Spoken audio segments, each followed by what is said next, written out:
Welcome to the Fantasy Audiobook. Marvel. Friendship System. Deadpool is my best friend. Chapter 81. The atmosphere in the lobby of the Hand headquarters was tense and solemn. Since Chen Yi killed Madame Gao and Murakami in the Battle of Hell's Kitchen, the power of the Hand has been greatly reduced, and now only the core members of the Three Fingers are left. Bo Tu, as the representative of one of the fingers, broke the silence first. There was a cold light flashing in his eyes, as if to freeze the entire hall. I guess everyone has received the news. The federal government is going to eradicate Hell's Kitchen. His voice was low and powerful, as if it carried an irresistible authority. Sawanda, the representative of another finger, seemed relatively calm. He glanced at Bo Tu, and a mocking smile appeared at the corner of his mouth. So, are we going to fight the federal government against Hell's Kitchen? There was a hint of disdain in his voice, as if he was not interested in the proposal. Don't forget, both the federal government and Hell's Kitchen are our enemies, just let them fight each other, Sawanda added. There was a hint of shrewdness in his eyes, as if he had already calculated everything. Sawanda didn't want to care about these things. After all, revenge is not as good as making money. Letting two enemies fight each other will maximize the benefits. Just as the two were arguing, Alexandra, the supreme leader of the Hand, suddenly spoke.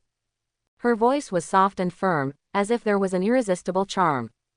I found out about the dragon bones. As soon as she finished speaking, the whole hall fell into silence.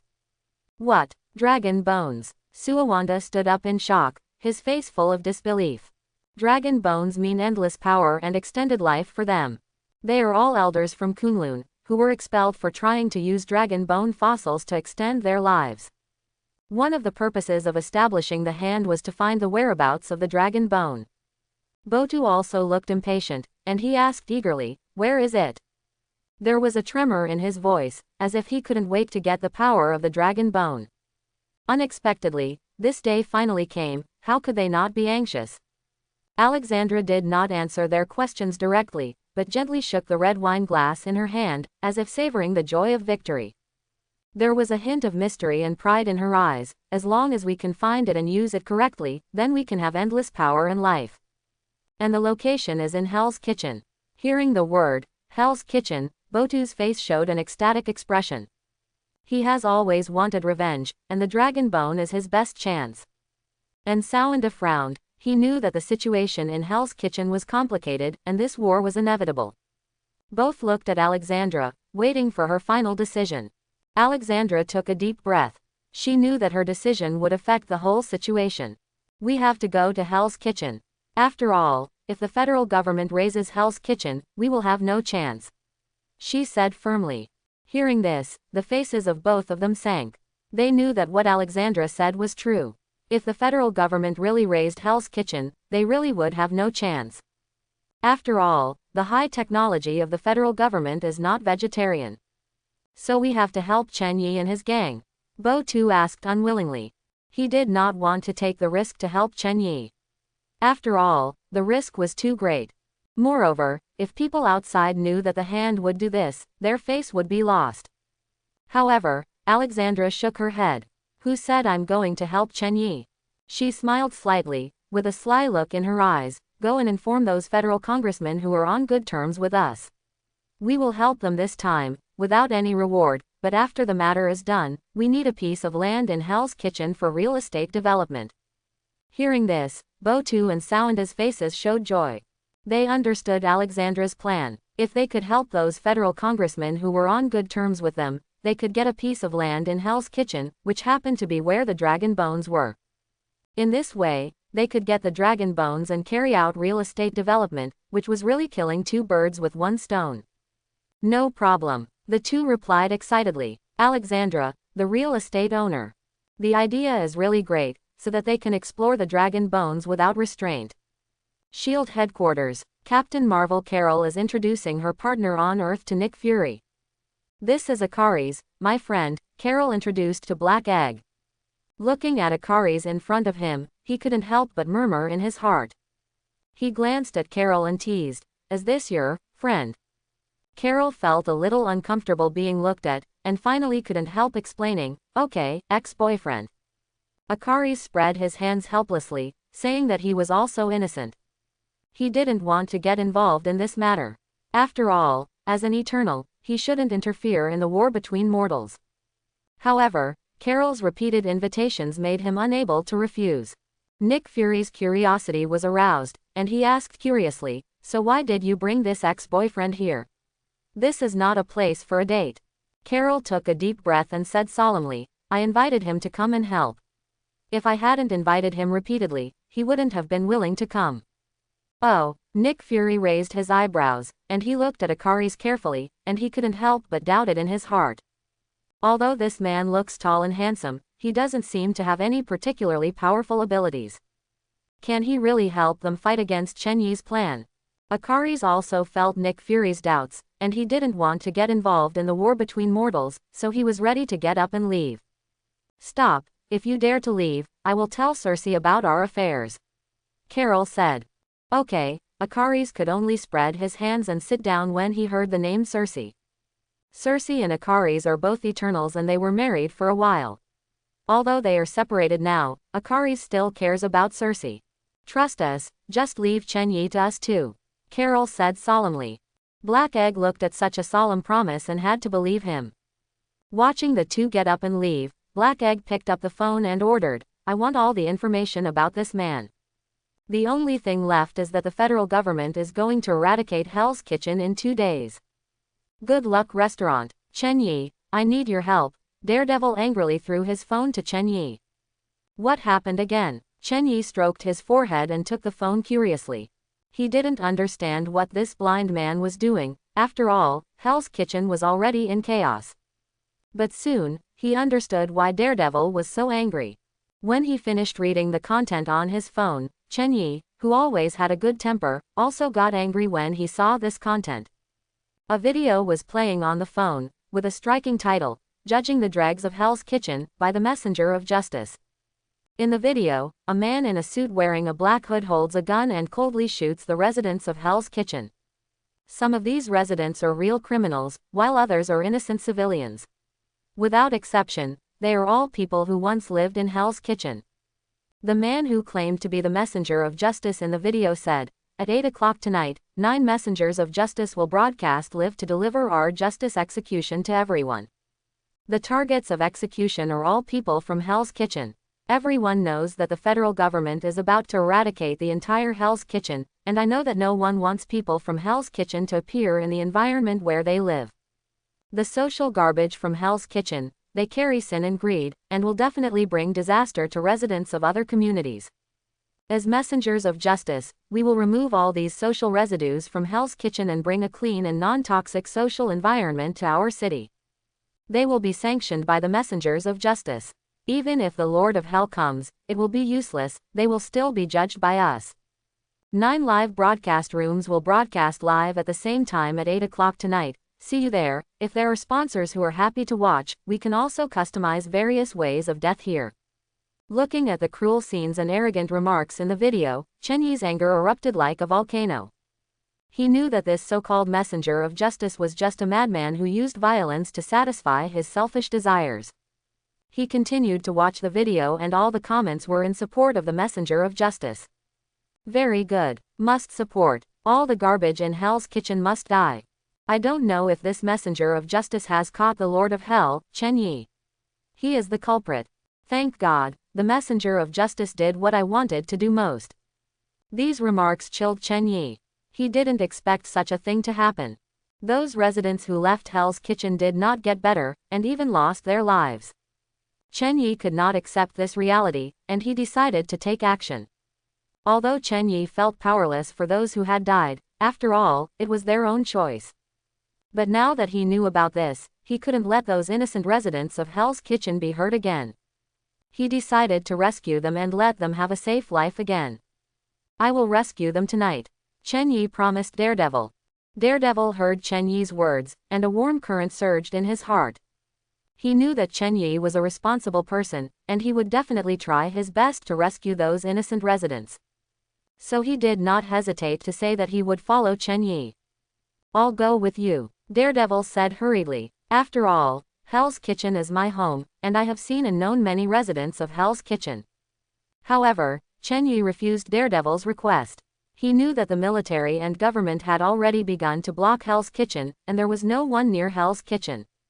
Although the federal government said that it would take 3 days, it was not certain that it would take action in advance. Therefore, he must be fully prepared to ensure the smooth progress of the rescue operation. No, I can handle it, you just stay here to protect Hell's Kitchen, Chen Yi said firmly. But they have a total of 9 live broadcast rooms, distributed in different places at the same time, can you handle it alone? Daredevil said worriedly. Who said I'm the only one, I can handle it, Chen Yi said slowly. Daredevil saw that Chen Yi had it in mind, and he was no longer worried and nodded to leave. You are still too weak now, Matthew. Chen Yi's voice was gentle and firm. You are now a member of our big family, so let me lend you a hand. Matthew showed a puzzled expression. He didn't understand how Chen Yi was going to help him improve his strength. Many thoughts flashed through his mind. Could it be the initiation in the Oriental legend? Or some mysterious inner force inheritance? Daredevil saw that Chen Yi didn't answer him, and waited patiently. He knew that Chen Yi had no reason to harm him, and he also wanted to know how he could become stronger. Could it be that Chen Yi could teach martial arts through the air by closing his eyes? At this time, Chen Yi was communicating with the system. System, I want to use the Dongxian Yao template. Ding, the system is matching you with the family members who match the template the most. Chen Yi knew without thinking that this template must be for the blind man in front of him. Sure enough, the next second, the template is used for the family members Matthew matched with, and the matching degree is as high as 95.2%. Do you want to use the Dongxian Yao template? Yes, Chen Yi answered affirmatively. The next second, a beam of light instantly entered the body of Daredevil Matthew. A memory suddenly appeared in Daredevil's mind, and a long sword appeared in his hand. After just a few seconds, Matthew looked at Chen Yi in shock. Although he couldn't see, he could feel it in his heart. He didn't understand what Chen Yi had done, but he knew that he was terribly strong now. Even though he had just received this power, he could only use less than 5% of his power at most, but this 5% of power was enough for him to easily crush his previous self. With this power, he can better protect Hell's Kitchen and better uphold justice. The preciousness of this power can be imagined. If it were someone else, they would definitely want to use it themselves. But Chen Yi easily gave it to a self he just met. This trust touched Matthew very much. He understood that this was Chen Yi, and this was why he could become the Lord of Hell and gather so many powerful people around him. Matthew took a deep breath and said to Chen Yi with a complicated expression, although I don't know why you gave me this power, I will use it to protect the world. Chen Yi also received the power from Dongxian Yao at this time. He smiled and said to Matthew, feel this power well, it is not as simple as you think. Now, I have to prepare to meet this so-called messenger of justice. After speaking, Chen Yi's figure disappeared on the spot, leaving Matthew still in shock. He knew that his life would change drastically from now on, all because of Chen Yi. As night fell, the streets of New York City fell into silence. On such a quiet night, countless residents of the Big Apple chose to stay at home, staring at computer and TV screens, looking forward to the next event. The streets that are usually bustling and lively now seem empty and silent, as if the whole city is holding its breath.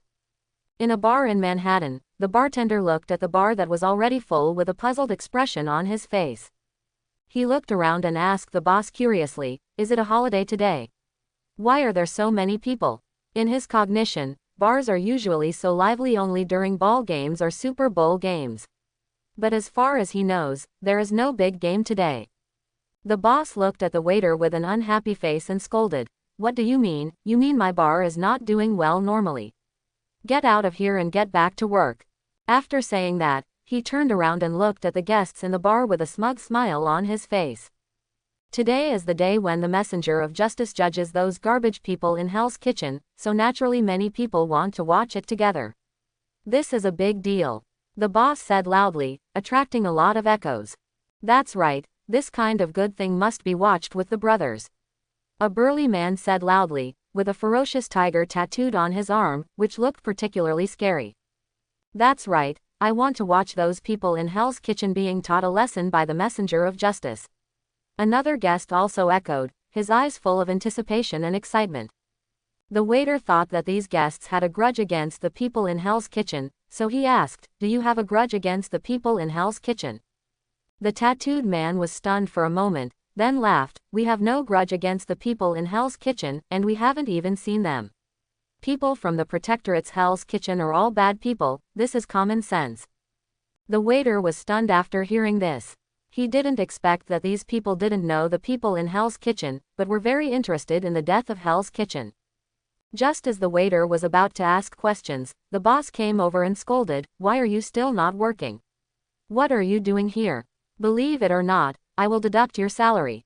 As the night deepened, the atmosphere in the bar became more and more heated, and the guests' emotions became more and more excited. They exchanged their views and expectations on the messenger of justice, as if they were participants in this trial. The bar owner also took the opportunity to launch a series of special drinks and snacks to make the whole bar more lively and noisy. Soon, the time came to 8 o'clock. In the live broadcast room, 9 pictures suddenly jumped out, each with a person wearing a mask and a suit. They stood there neatly, as if waiting for something. "Dear viewers, welcome to our live broadcast room. We are the messengers of justice, and today we will present you with an unprecedented viewing experience." 9 men in black spoke at the same time, and their voices echoed in the live broadcast room. The audience was boiling, and the barrage flew like a flood, and small gifts kept flashing on the screen. The messenger of justice smiled and continued, "In order to thank everyone for their enthusiastic support, we have specially prepared 9 different ways of death for the audience." The screen switched again, and the audience saw the scene in Hell's Kitchen. Some people were tied to the edge of the rooftop of a high-rise building, and they would be crushed to pieces with just a slight push. Some people were put into sacks, tied with a stone, and thrown into the sea to drown. Others were arranged in various scenes, facing various ways of death such as suffocation, burning, poisoning, shooting, electrocution, freezing and decapitation. The audience was stunned. They did not expect that the messenger of justice had prepared so many cruel ways of death. The discussion in the live broadcast room was one after another. "This is so exciting. I have never seen so many ways to die. This justice messenger is so cool. I support him. But is this really right? Even if the people in Hell's Kitchen are guilty, they shouldn't be treated like this, right? The person upstairs, if you sympathize with them, why don't you save them? That's right. These criminals should be punished." The justice messenger looked at the barrage and nodded with satisfaction. He continued, "Next, we will vote. The death method with the highest vote will be executed first." The justice messenger's move made the audience participate. The audience began to vote, and they expected their choice to become the final way of death. The messenger of justice looked at the enthusiasm in the live broadcast room and was secretly proud of himself.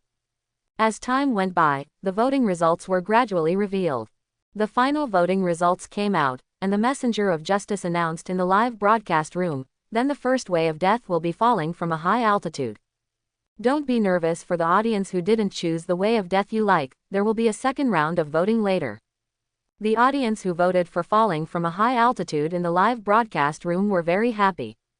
Why is it falling from a high altitude? It's just jumping off a building. What's so good about it? I want to see them burn to death. I want to hear their wailing. Why didn't the federal police take action? No one cares about naked killing. The federal police didn't take action, proving that the federal government acquiesced to this existence. Aren't they afraid of being retaliated by the Lord of Hell? If he has the ability, come. What a bullshit Lord of Hell, I think it's a joke, eh? Soon the live broadcast room switched to a high-altitude falling scene, and the messenger of justice slowly walked towards the residents of Hell's Kitchen. The live broadcast room clearly showed that although the residents of Hell's Kitchen had their mouths sealed with tape, their expressions were begging the people in front of them not to kill them. They were very regretful now, regretting why they left Hell's Kitchen. They didn't understand why they were treated like this, and they prayed that someone could save them at this time. The begging expressions of the residents of Hell's Kitchen did not make the audience in the live broadcast room pity, but made most of the audience even crazier. Quick, push them down. These demons in Hell's Kitchen should be punished. Maybe there are good people, this is too cruel. There are no good people in Hell's Kitchen. If you think it's cruel, don't watch it, why pretend to be a good person? However, Just as the audience was talking about it, the live broadcast room suddenly switched to a high-altitude falling scene. The messenger of justice slowly walked towards the residents of Hell's Kitchen, and their expressions were begging the people in front of them not to kill them. However, their pleas did not work, and the messenger of justice still pushed them down one by one without mercy. The audience was looking forward to hearing those screams and getting excited, and they were also looking forward to the scene of blood splattering. However, at this moment, the screen suddenly flashed, and the audience did not see the scene they expected, but saw that the residents were wrapped in a red light and landed safely. The audience was shocked, they couldn't believe their eyes. And at this moment, the barrage in the live broadcast room rolled wildly again. WTF, what's going on? Why is it like this? Where is the messenger of justice? A viewer asked in surprise. Why didn't he die? Another viewer shouted unwillingly. The messenger of justice that the audience expected disappeared, and then a blue and white knight wearing a cloak appeared on the screen. He was the Kamen Rider Eternity transformed by Chen Yi. Chen Yi saw the comments in the live broadcast room and said calmly, "Are you asking the name of the god of death? I am the Lord of Hell you are talking about." The audience was shocked. They couldn't believe their eyes and ears. The Lord of Hell, who had always been ridiculed and questioned by them, actually appeared at this time and saved the residents who were about to be executed. "What?" exclaimed an audience member. "Lord of Hell?" Another audience member asked in surprise. "How did you appear? Why haven't the federal government eliminated you yet?" An audience member shouted unwillingly. However, Chen Yi did not answer the audience's questions. He just stood quietly in front of the camera. The rescued Hell's Kitchen residents, like a surging crowd, were kneeling down to Chen Yi at this moment. Their faces were full of gratitude and awe, even though Chen Yi had already flown up the building and disappeared from their sight. But for them, Chen Yi's figure had been deeply engraved in their hearts, and they would never forget his life-saving grace. Their eyes followed Chen Yi's figure closely, as if only in this way could they fully express their gratitude to Chen Yi. Their hearts were full of admiration, and they felt great admiration for Chen Yi's heroic behavior. In the crowd, a resident of Hell's Kitchen who looked older stood up. He shouted to the other residents of Hell's Kitchen, "Let's go." "Where to?" the others asked in confusion. They didn't know where else to go. Their faces were full of confusion and uneasiness, as if they were looking for a guide, a direction that would make them feel at ease. "Go back to Hell's Kitchen," the older man said firmly. His voice was full of determination and firmness, as if nothing could shake his resolve. "We have already abandoned the place where we were born and raised once, and the Lord of Hell saved us once. Even if I die, I will go back to Hell's Kitchen to die." After the old man finished speaking, he walked towards Hell's Kitchen with heavy steps. The old man's words shocked everyone. They looked at the old man's firm eyes, and a strong emotion surged in their hearts. They knew that what the old man said was right. They couldn't abandon their home again. They had to go back to the place that had raised them, and they had to advance and retreat with the Lord of Hell, their savior. So, the people in Hell's Kitchen stood up one after another, their eyes full of firmness and determination. They looked at each other, then followed the old man's steps and walked towards home. Although their steps were heavy, their hearts were full of hope. Chen Yi on the high building was watching the bullet screen in the live broadcast room. At this time, the audience was trying to tip off the justice messengers in other pictures and scolding Chen Yi, the Lord of Hell. However, not all the audience were hostile to Chen Yi. Some young ladies saw Chen Yi transformed into Kamen Rider Eternity, and a trace of surprise flashed in their eyes. They thought Chen Yi was brave and fearless, and full of charm, and left messages saying that they wanted to ask him out on a date. Soon, other justice messengers seemed to notice something was wrong and were ready to take action. The audience in the live broadcast room saw this scene and began to mock Chen Yi. They seemed to be looking forward to seeing Chen Yi's helplessness and despair when facing difficulties. "Even if you are the Lord of Hell, so what? You can't just watch these garbage from Hell's Kitchen die. Kill these garbage quickly. What can you do alone?" These barrages were like cold arrows, shooting at Chen Yi's heart. However, Chen Yi just asked back lightly, "Who said I only have one person?" As soon as he finished speaking, the audience was surprised to see that the justice messengers in other live broadcast rooms were knocked unconscious one after another.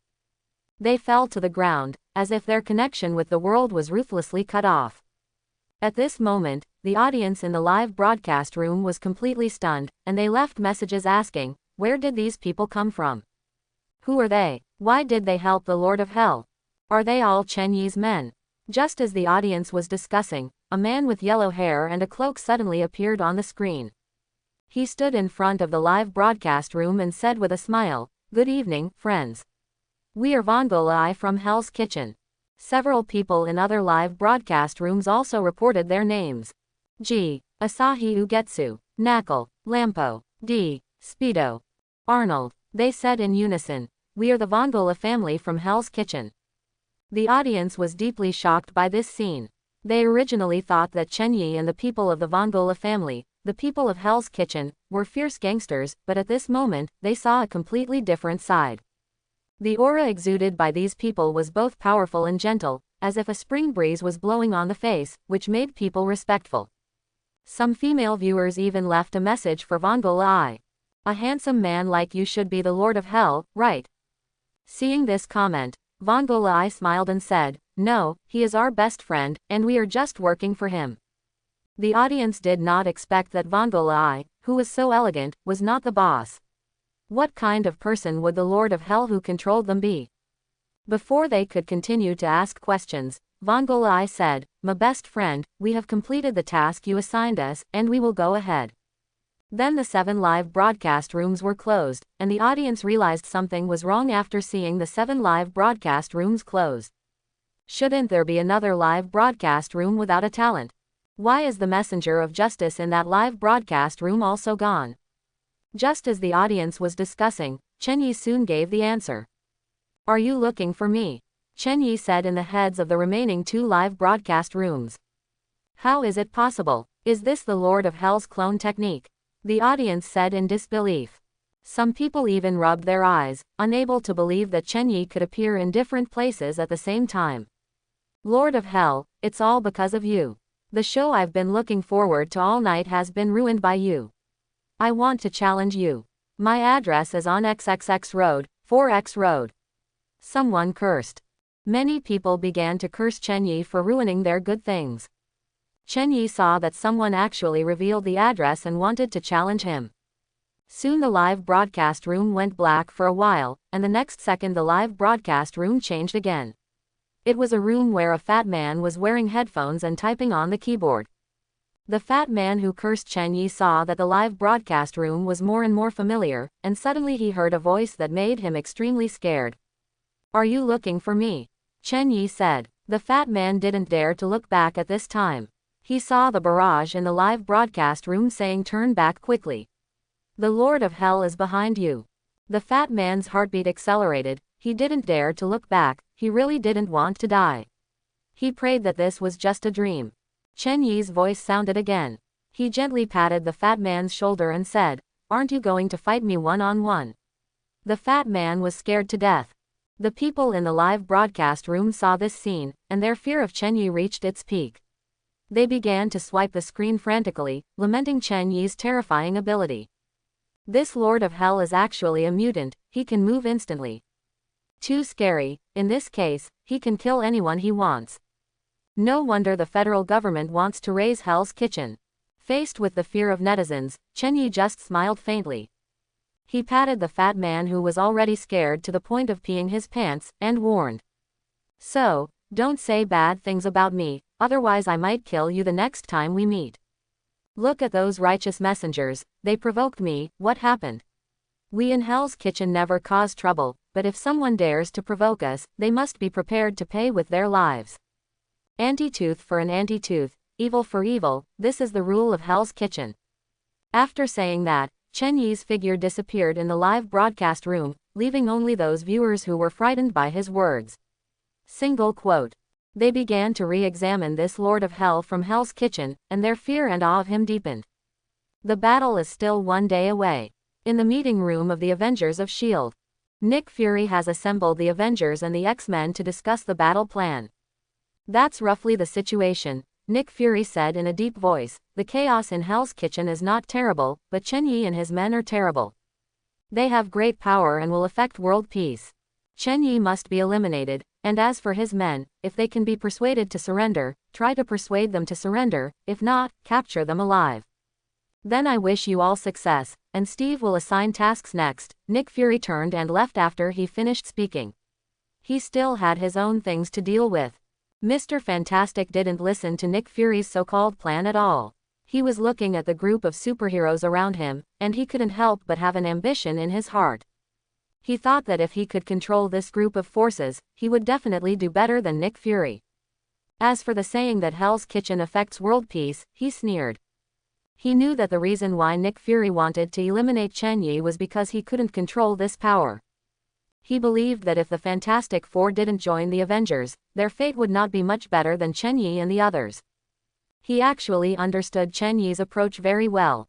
If he had such a big power as Hell's Kitchen, he would not choose to join the Avengers, but Chen Yi was still too young. If it were him, he would definitely not have such a stalemate with the federal government. But soon, if the plan of that group of people goes well, the Avengers will soon be led by me, but I don't like the name of the Avengers. What should I call it? Thinking of this, Mr. Fantastic's mood improved again. The Thunderbolt on the side knew nothing about Mr. Fantastic's thoughts. He curiously whispered to his sister, Invisible Woman Susan, why do you want to capture those people alive? Why not just eliminate them? His voice was full of confusion and doubt. Invisible Woman Susan glanced at him and signaled him not to ask more questions. However, the Stone Man came over and said bluntly, what else can we do? Those people from the federal government are just taking them for research and brainwashing. His words made everyone present feel a chill. Invisible Woman Susan quickly shut up the Stone Man. She knew that these things could not be said directly. She looked at the other people present and found that their faces were full of dissatisfaction and helplessness. She understood that they all knew these things, but they could not change them. When the figure of the black salted egg Nick Fury disappeared at the door of the conference room, Captain America Steve slowly stood up. His eyes swept across the faces of every Avengers member and X-Men present. He knew that these people's faces were full of various complex emotions, doubts, worries, and even resistance. I know that everyone here does not want to participate in this war. Steve's voice echoed in the conference room. His eyes were firm, and his voice was full of determination, but for world peace, to stop the spread of Hell's Kitchen, to eliminate the source of evil Chen Yi, we must stand up. Quote, this battle, I will lead the charge. His words were like a raging fire, trying to ignite the fighting spirit of everyone present. However, he was only responded with sparse applause, mainly from Hawkeye and the Human Torch. No one else cared about Steve, the so-called captain of the Avengers. Professor X smiled and looked into the distance, perhaps wondering if S.H.I.E.L.D. would end up like Hell's Kitchen, and what the future of mutants would be. His heart was full of worry and anxiety, but his face remained calm and composed. Wolverine leaned in the corner and smoked a cigarette. He didn't care who his opponent was. He just wanted to know his past. His eyes revealed a deep confusion and loneliness, as if he had lost his way in this world. Natasha touched her forehead speechlessly. Captain America's mobilization was worse than nothing. Dr. Banner, the Hulk, didn't care who he was fighting with at all. He hated violence and didn't like war. He joined the Avengers just for the protection of S.H.I.E.L.D., so that he wouldn't be hunted down by the military. S.H.I.E.L.D.'s complete scientific research equipment might be able to restore him to his original state. He had had enough of the green big guy in his body. Seeing Cyclops, who was also a scientist, and he was also a mutant, Dr. Banner. Then he discussed it with Cyclops. Storm didn't agree with Nick Fury's style, and she also knew that there were many mutants around Chen Yi. Didn't she understand why she had to help the federal government to deal with her compatriots? Many people present basically had no grudges against Hell's Kitchen. They just joined the Avengers and had to participate in this war. Okay, whether you like it or not, please don't hold me back. Captain America shrugged when he saw the people present. He would avenge Bucky no matter how this battle went. There was a firm light in his eyes, as if nothing could shake his determination. He knew that many people present would definitely not work hard, but he didn't care. He would kill Chen Yi even if he risked his life. The people present should also realize the strength of Chen Yi, the Lord of Hell. I hope everyone will not be careless, otherwise I am afraid that everyone's life will be left in Hell's Kitchen. Captain America Steve kindly reminded everyone and turned to leave the meeting room. He had to prepare for the next battle. Akaris, who was above S.H.I.E.L.D., also saw the scene in the conference room. He smiled and said to Captain Marvel Carol, "Your teammates are really interesting, but it seems that they are reluctant to participate in this war." There was a kind of teasing and ridicule in his smile. Carol snorted disdainfully. "Even without them, I can handle it. I don't understand why I have to set a 3-day deadline. It's really a waste of my time." There was a kind of confidence and disdain in her voice. "Let's go, it's still early, let's warm up first." Carol looked at Akaris eagerly. There was a light of excitement and expectation in her eyes, as if she couldn't wait to start fighting. Feeling Carol's enthusiastic eyes, Akaris waved his hand quickly. "Let me go." There was a kind of helplessness and pleading in his voice. "Let's go," Carol said, pulling Icarus's hand and flying out of outer space. Their figures quickly disappeared in space, leaving only silence and emptiness. In the office of S.H.I.E.L.D., Nick Fury cast his gaze out the window, his eyes revealing a deep and calculating look. He had already anticipated the reaction of the Avengers members and had already left a way out for himself. "Then I'll leave it to you," he said to the man on the sofa. Surprisingly, this man looked exactly like Nick Fury. The first time, the second time. Welcome to watch the Hell's Kitchen Clearance War live broadcast by BCC.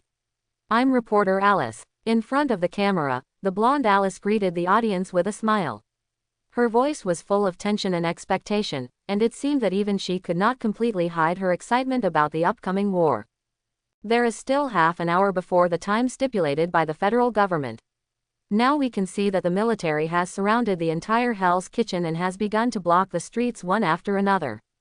The camera switched to a busy scene, and the army and police were carrying out their tasks in a tense and orderly manner. Their faces were full of seriousness and determination, as if they were fighting against some invisible force. We can also see that there are a lot of people outside the fence. I believe everyone also wants to witness the demise of Hell's Kitchen, the cancer of the Big Apple. The camera switched again, this time aiming at the crowd outside the fence. Some of them waved flags, some held cameras, and some talked to each other excitedly. In front of the camera, their cheers rose and fell. "We are honored to invite General Ross, a military representative, to explain the situation on the scene to us." Alice finished speaking and handed the microphone to a middle-aged man in military uniform with a serious expression. "At present, our military has sent a total of 1,000 people to deploy around Hell's Kitchen, mainly to prevent anyone from escaping. And we have also arranged armored tanks and combat aircraft for support. Under the iron wall defense of our federal army, even a fly can't think of coming in," Admiral Ross said confidently. However, as soon as the voice fell, something unexpected happened at the scene. A Lamborghini suddenly appeared in the camera and rushed straight to the direction of Hell's Kitchen. The soldiers and police stationed were stunned. They didn't expect someone to break through the blockade so boldly. However, they did not shoot, but just watched the car vigilantly rushing straight into Hell's Kitchen. Reporter Alice also looked at Admiral Ross in shock, as if questioning him whether this was the iron wall he was talking about. In front of the camera, she quickly regained her composure and explained seriously, "The car you just saw belongs to the federal government, so they can go in. Ordinary people must not imitate it, otherwise you may be accidentally injured by our soldiers." Reporter Alice saw that Admiral Ross was already furious at this time, so she quickly ended the interview and walked to other places. Admiral Ross saw the media leaving and roared, "A bunch of good-for-nothings, why let this car in?" The soldiers looked at each other. After all, it was a Lamborghini, and the people inside were definitely not ordinary people. They thought it was a big shot from the federal government and did not dare to stop them. The soldiers did not think that the people in Hell's Kitchen could afford Lamborghini. "Are you all dumb? Speak up." Admiral Ross looked at the group of soldiers and was angry because they did not speak, and began to curse. Strange in the Lamborghini was the culprit who caused the soldiers to be scolded. At this moment, he was driving on the streets of Hell's Kitchen while observing the surroundings of Hell's Kitchen. The residents of Hell's Kitchen also looked at the Lamborghini curiously. After all, generally speaking, there would be no such car in Hell's Kitchen. Maybe the owner of the car would die soon. However, today, the people in Hell's Kitchen were in no mood for the upcoming war. I don't know why Chen Yi wants to live in this remote place. Is this a place for people to live? Strange complained to himself. At this time, Strange was at the peak of his life. It can be seen from the car he drove. He couldn't understand why Chen Yi, his roommate, had to stay in this broken place. With Chen Yi's ability, he could have reached the peak of his life like him. This was his first time in Hell's Kitchen. If it weren't for his roommate Chen Yi, he swore that he would never come to this place in his life. This lousy place has made my car dirty. This Chen Yi is almost gone from Hell's Kitchen, but he's still staying here. Strange said to himself with disdain. Although Strange looked disgusted, a hint of anxiety could be seen in his eyes. Soon Strange finally arrived at the Good Luck restaurant according to the navigation. He took a curious look at the restaurant entrance. This is the restaurant where Chen Yi gave up his bright future and insisted on returning to Hell's Kitchen. The restaurant is so ugly, Strange thought to himself. Looking at the ugly dog at the entrance of the restaurant, Strange thought pitifully, Chen Yi must be doing poorly now, even his dog is so shabby. Since the two graduated, he and Chen Yi haven't seen each other for several years. If Chen Yi wasn't one of the few people he recognized, he wouldn't have come here. Now it's time to let Chen Yi see how well he is doing now and let Chen Yi know that his previous decision was wrong. Chen Yi must be very panicked now, and he has been looking for various relationships. It's okay, I will come to save you right away, but you have to let Chen Yi beg me. After all, you have always lost to him in college for so many years. Strange pushed open the restaurant door with this idea. The scene inside shocked Strange. From his perspective, a group of strange people wearing colorful clothes gathered in the restaurant. What Strange saw was Deadpool, Pietro, Spider-Man and Harry, the second generation of the Green Goblin, making preparations. Deadpool was wearing his tights. Everyone looked at Strange, who pushed the door in with surprise. They didn't expect someone to come in at this time. Pietro spoke first. Sorry, the restaurant is closed. Please go back. I may have gone to the wrong place. Looking at this group of weirdos, Strange subconsciously felt that he had walked into the wrong place, or it might be a restaurant with the same name, so he prepared to leave without looking back. However, at this moment, a familiar voice interrupted his thoughts. Strange, why are you here? Strange turned around and saw Chen Yi sitting leisurely inside the door, holding a chess piece in his hand, obviously playing chess with someone. Seeing this scene, Strange's anger rose. He thought Chen Yi was in danger, so he hurried over, but he didn't expect that the other party would play chess here comfortably. He walked quickly to Chen Yi and sat down, with a bit of dissatisfaction in his tone. What time is it? You are still playing chess. The time is almost gone. Chen Yi looked up at Strange, still keeping a calm smile on his face. Long time no see, Strange. Don't worry, it's a rare visit. Do you want tea or water? Quote. Strange's eyes widened, looking at Chen Yi's calm appearance, and his anxiety became even worse. What time is it, and you are still drinking? Are the broken things here better than mine?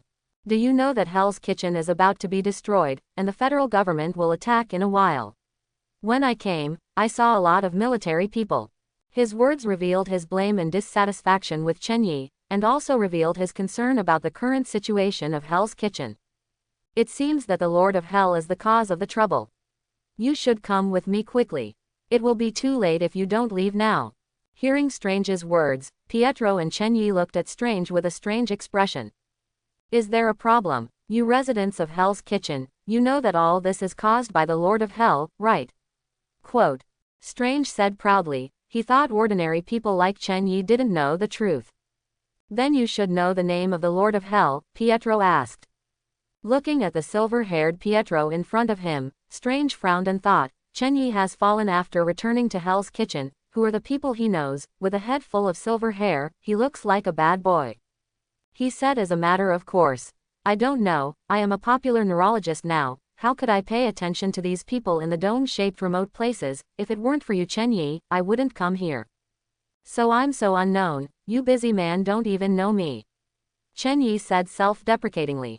Strange said as a matter of course how could I know him? Wait. You mean you are the Lord of Hell? Strange reacted at this time and said in surprise. How is it possible? The old man was very angry. So you are really some supervillain, the Lord of Hell. So you are the underground emperor who controls Hell's Kitchen. So you are the one who ordered the federal government to eradicate Hell's Kitchen. Strange's eyes widened, his voice full of disbelief, as if he was questioning an impossible fact. Seeing Chen Yi nodded, Strange took a while to sit down slowly, as if laughing at this shocking news. He looked at Chen Yi, his heart full of complicated emotions. He thought Chen Yi's life was not satisfactory, but he didn't expect that Chen Yi had become the overlord of the underground world, and even made the federal government feel daunted. Strange recalled his efforts over the past few years. He worked day and night and finally became a well-known neurosurgeon, owning luxury cars and mansions. He thought he had achieved great success, but compared with Chen Yi, it seemed so insignificant.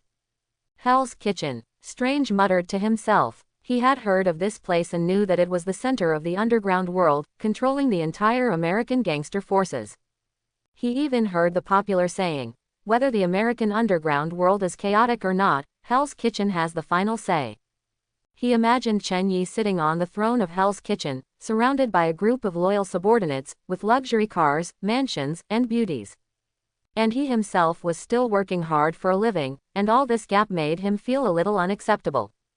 The clown turned out to be me. It turned out that I was the one who was not doing well. This time I lost to Chen Yi again. How did Chen Yi do it? Then what are you thinking? Why don't you leave? That's the federal government. Can you be stronger than the country? Are you going to die? Strange persuaded Chen Yi. At first, when he confirmed that Chen Yi was the Lord of Hell, Strange was a little scared. After all, he was a big villain. That is, Strange believed that Chen Yi had not changed and was still the same as in college. He also believed that Chen Yi would not hurt him, so he began to worry about Chen Yi again. Don't worry, believe me, believe in Hell's Kitchen, Chen Yi said to Strange with a smile. His eyes were full of confidence, as if everything was under his control. So you guys, are you here to take me away? Chen Yi asked back. Hearing Chen Yi's question, Strange poured himself a glass of water and said proudly, I'm here to collect your body. Quote, you said you were an ordinary person, but now that you are the Lord of Hell, you really take yourself seriously. Hurry up and leave with me, Strange continued, with a hint of dissatisfaction and blame in his tone. In his opinion, what Chen Yi is doing now is too dangerous, and he will lose his life if he is not careful. As soon as he finished speaking, Deadpool, who had changed into a battle suit, came up and hugged Strange and said, brother, I admire you. You are as loyal as me. I tell you, if it weren't for Chen Yi, I would have dated a beautiful woman a long time ago. Who would stay in this broken place? Deadpool continued, revealing a kind of helplessness and complaint in his eyes. Strange broke away from Deadpool with a look of disgust, pointed at Chen Yi and questioned, this is the friend you have known in the past few years. He is getting worse and worse, and he dresses like a clown. He really thinks he is a superhero. He is not popular or not, and his taste is too bad. Quote, he really couldn't understand why Chen Yi knew such a person. Deadpool was unhappy with Strange's words, and began to chatter around Strange.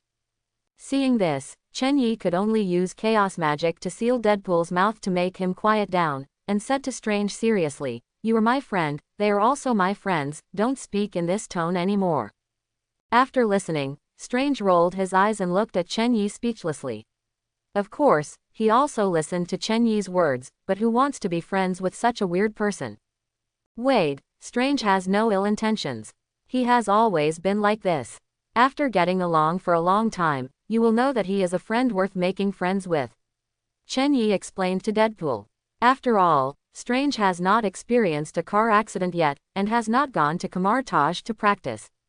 Now he is still the arrogant genius who doesn't like anyone, but Strange does have the capital to be arrogant, otherwise he would not be valued by the Supreme Sorcerer.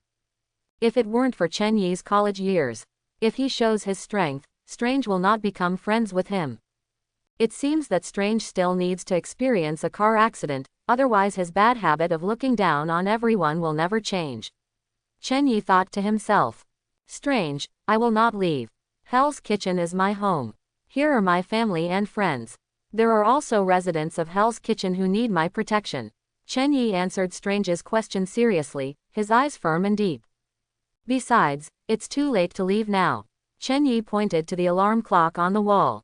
Strange looked up and saw that it was less than a minute before the federal government attacked Hell's Kitchen. It's over. I didn't take Chen Yi away, and maybe I even lost my life. My mansion, my luxury car, my life. My Clea. Strange stared at Chen Yi with a face full of resentment. Chen Yi seemed to see Strange's worry. He patted Strange on the shoulder, his tone calm but with a domineering tone that could not be ignored. Don't worry, no one can hurt you in my territory. Stay in this restaurant well, even if the earth explodes, this restaurant will be fine, Chen Yi reminded Strange. After all, with the existence of the system, the home has been set up on the first floor of the Good Luck restaurant. The first floor of the restaurant is an independent space created by the space gem. No weapon on the earth can cause any harm to the restaurant. And Peter and Harry will stay here, they will protect your safety. Chen Yi pointed at the two and added to Strange. Just them. Strange looked at a kid dressed like a spider monster and a kid wearing a green Bulaji battle suit in front of him. Of course, Strange was warned by Chen Yi and did not mock these kids. Peter and Harry also looked at Chen Yi with resentment. It was obvious that compared to staying in the restaurant, they wanted to go out and fight side by side with Chen Yi. You are the last line of defense. This restaurant is very important to me. Please, I'm counting on you. Chen Yi comforted Harry and Peter and turned around and walked out of the restaurant with Deadpool and Pietro. Where are you going? If it's as safe as you said, why are you going out? Strange asked. Chen Yi stopped but didn't look back. He said calmly, we have so many guests coming to Hell's Kitchen. As the owner of Hell's Kitchen, I must entertain them well. The first time, the shocking time has come. We can see that both the military and the federal police agents are fully armed and ready to enter. Reporter Ellie reported in front of the camera. In the sky, the fighter planes are like silver eagles, ready to attack the target area, Hell's Kitchen at any time. Ellie's voice echoed in the night sky, with a heart-pounding excitement. Now, let us enter this exciting countdown with our friends on the scene and the audience in front of the camera. Her voice was like a bell, clear and firm. 3, 2, 1, time is up. As Ellie shouted, the whole scene seemed to freeze. Then, with the cheers of the audience, fighter planes and tanks began to launch missiles at Hell's Kitchen. The missiles streaked through the night sky, leaving bright tracks like fireworks. The audience held their breath, looking forward to the fireworks blooming in Hell's Kitchen. However, in the next second, a scene that surprised the audience happened. The missiles suddenly stopped when they flew in the air, as if they were bound by some mysterious force. What's going on? Why did the missiles stop? Is it my illusion? An audience member asked in surprise. No, you are not wrong, the missiles did stop in the air. Another person answered affirmatively. This must be the power of the devil. Hell's Kitchen is indeed an evil place. Some people began to panic, and their voices were full of fear. And the black salted egg, who knew that this was Chen Yi's masterpiece, said mysteriously, it seems that the real owner has appeared, and everything is going according to plan. Sure enough, in the next second, a figure flew out of the night sky leisurely and landed on the street. That was Chen Yi, with his hands in his pockets and a calm smile on his face. This is the outermost part of Hell's Kitchen. Once you cross this street, it's not Hell's Kitchen anymore. Opposite him, there are federal soldiers waiting in full battle array. At this moment, the whole scene is like the boundary between Chu and Han. As long as both sides cross it, it means the start of the war. Chen Yi smiled and said, welcome everyone to Hell's Kitchen. I didn't expect it to be so lively today.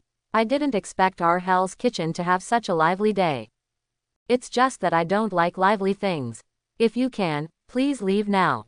In this way, I can pretend that nothing happened. Chen Yi's words were also transmitted to the audience through the live broadcast. Is this person the Lord of Hell? He looks very ordinary. This person is too arrogant. Who does he think he is? Hurry up and kill this pretender. At this moment, the soldiers have also received orders from their superiors. They raised their weapons without hesitation and aimed at the place called Hell's Kitchen. Countless shells roared from all directions like angry fire dragons. Behind all this, Nick Fury's careful planning. He looked at Chen Yi on the screen coldly, with a sneer on his lips. Chen Yi, even if you can stop the missiles, you are just one person. Hell's Kitchen is so vast, can you protect the whole place? However, Chen Yi seemed to have seen through all this. He murmured to himself, "Do you think I am an unprepared person?" He declared domineeringly, "This is Hell's Kitchen, my territory." Although his voice was not loud, it was like thunder in everyone's ears. Then, Chen Yi activated his exclusive skill Immovable. A brilliant golden light burst out with the Good Luck Restaurant as the center, instantly covering the entire Hell's Kitchen. It was a golden protective shield, like an indestructible fortress, isolating Hell's Kitchen from the outside world. The whistling missiles seemed to be blocked by an invisible force the moment they touched the protective shield, and could only explode on the protective shield helplessly, turning into pieces of brilliant flames. But the protective shield was intact, like an indestructible shield, guarding every inch of Hell's Kitchen. At this moment, the entire Hell's Kitchen seemed to be divided by an invisible boundary. On one side was a battlefield filled with gunfire and smoke, and on the other side was a peaceful and unscathed paradise.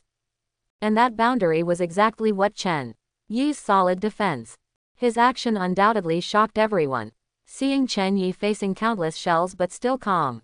Countless viewers were deeply terrified by Chen Yi's performance and angrily denounced the federal government's incompetence. As this, the Lord of Hell? How can we fight this? Just surrender. The Lord of Hell is too handsome, and the people living in Hell's Kitchen are too happy. Some wealthy people saw it and thought, if Hell's Kitchen can survive this time, we must get closer to the Lord of Hell. It is the nature of businessmen to pursue profits. They saw Chen Yi's potential from this scene. If Chen Yi can survive the attack of the federal government, it can be said that Hell's Kitchen is no longer afraid of the threats of all forces on the earth. And Chen Yi is such a short-sighted person. As long as he can cooperate with the people of Hell's Kitchen, or open a store in Hell's Kitchen, then it will be the best shelter for these businessmen in the future.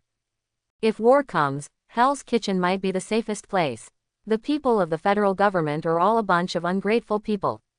These businessmen thought so.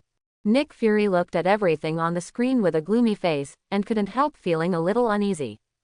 He didn't expect Chen Yi to have such powerful skills. He could actually protect the entire Hell's Kitchen. But fortunately, I have other plans. Nick Fury's mouth curled up a sneer, and a sly look flashed in his eyes. He pressed the communicator. His voice was low and powerful. "Corolla, it's time to appear." As soon as Nick Fury finished speaking, Captain Marvel Corolla rushed towards Chen Yi impatiently, even if there was a barrier in front of Chen Yi. She was fearless. After all, she didn't think there was anything in the world that could resist her energy. Sure enough, the protective shield did not stop Corolla at all. Seeing this, Chen Yi flashed and quickly flew into the sky to avoid it. He looked at Corolla, who was chasing him relentlessly, and a mocking smile appeared on the corner of his mouth. "Miss Corolla, sneak attacks are not a good habit. Stop talking nonsense, you must die today." Corolla's speed did not slow down at all. She stared at Chen Yi's figure closely, her eyes full of determination. Chen Yi did not want Hell's Kitchen to suffer an unexpected disaster because of their fight, so he chose to fly into the sky. Corolla followed closely behind, and the two of them quickly shuttled in the sky, leaving behind amazing energy tracks. Looking at Chen Yi, who was leaving. "Quick, have you analyzed the characteristics of this protective cover?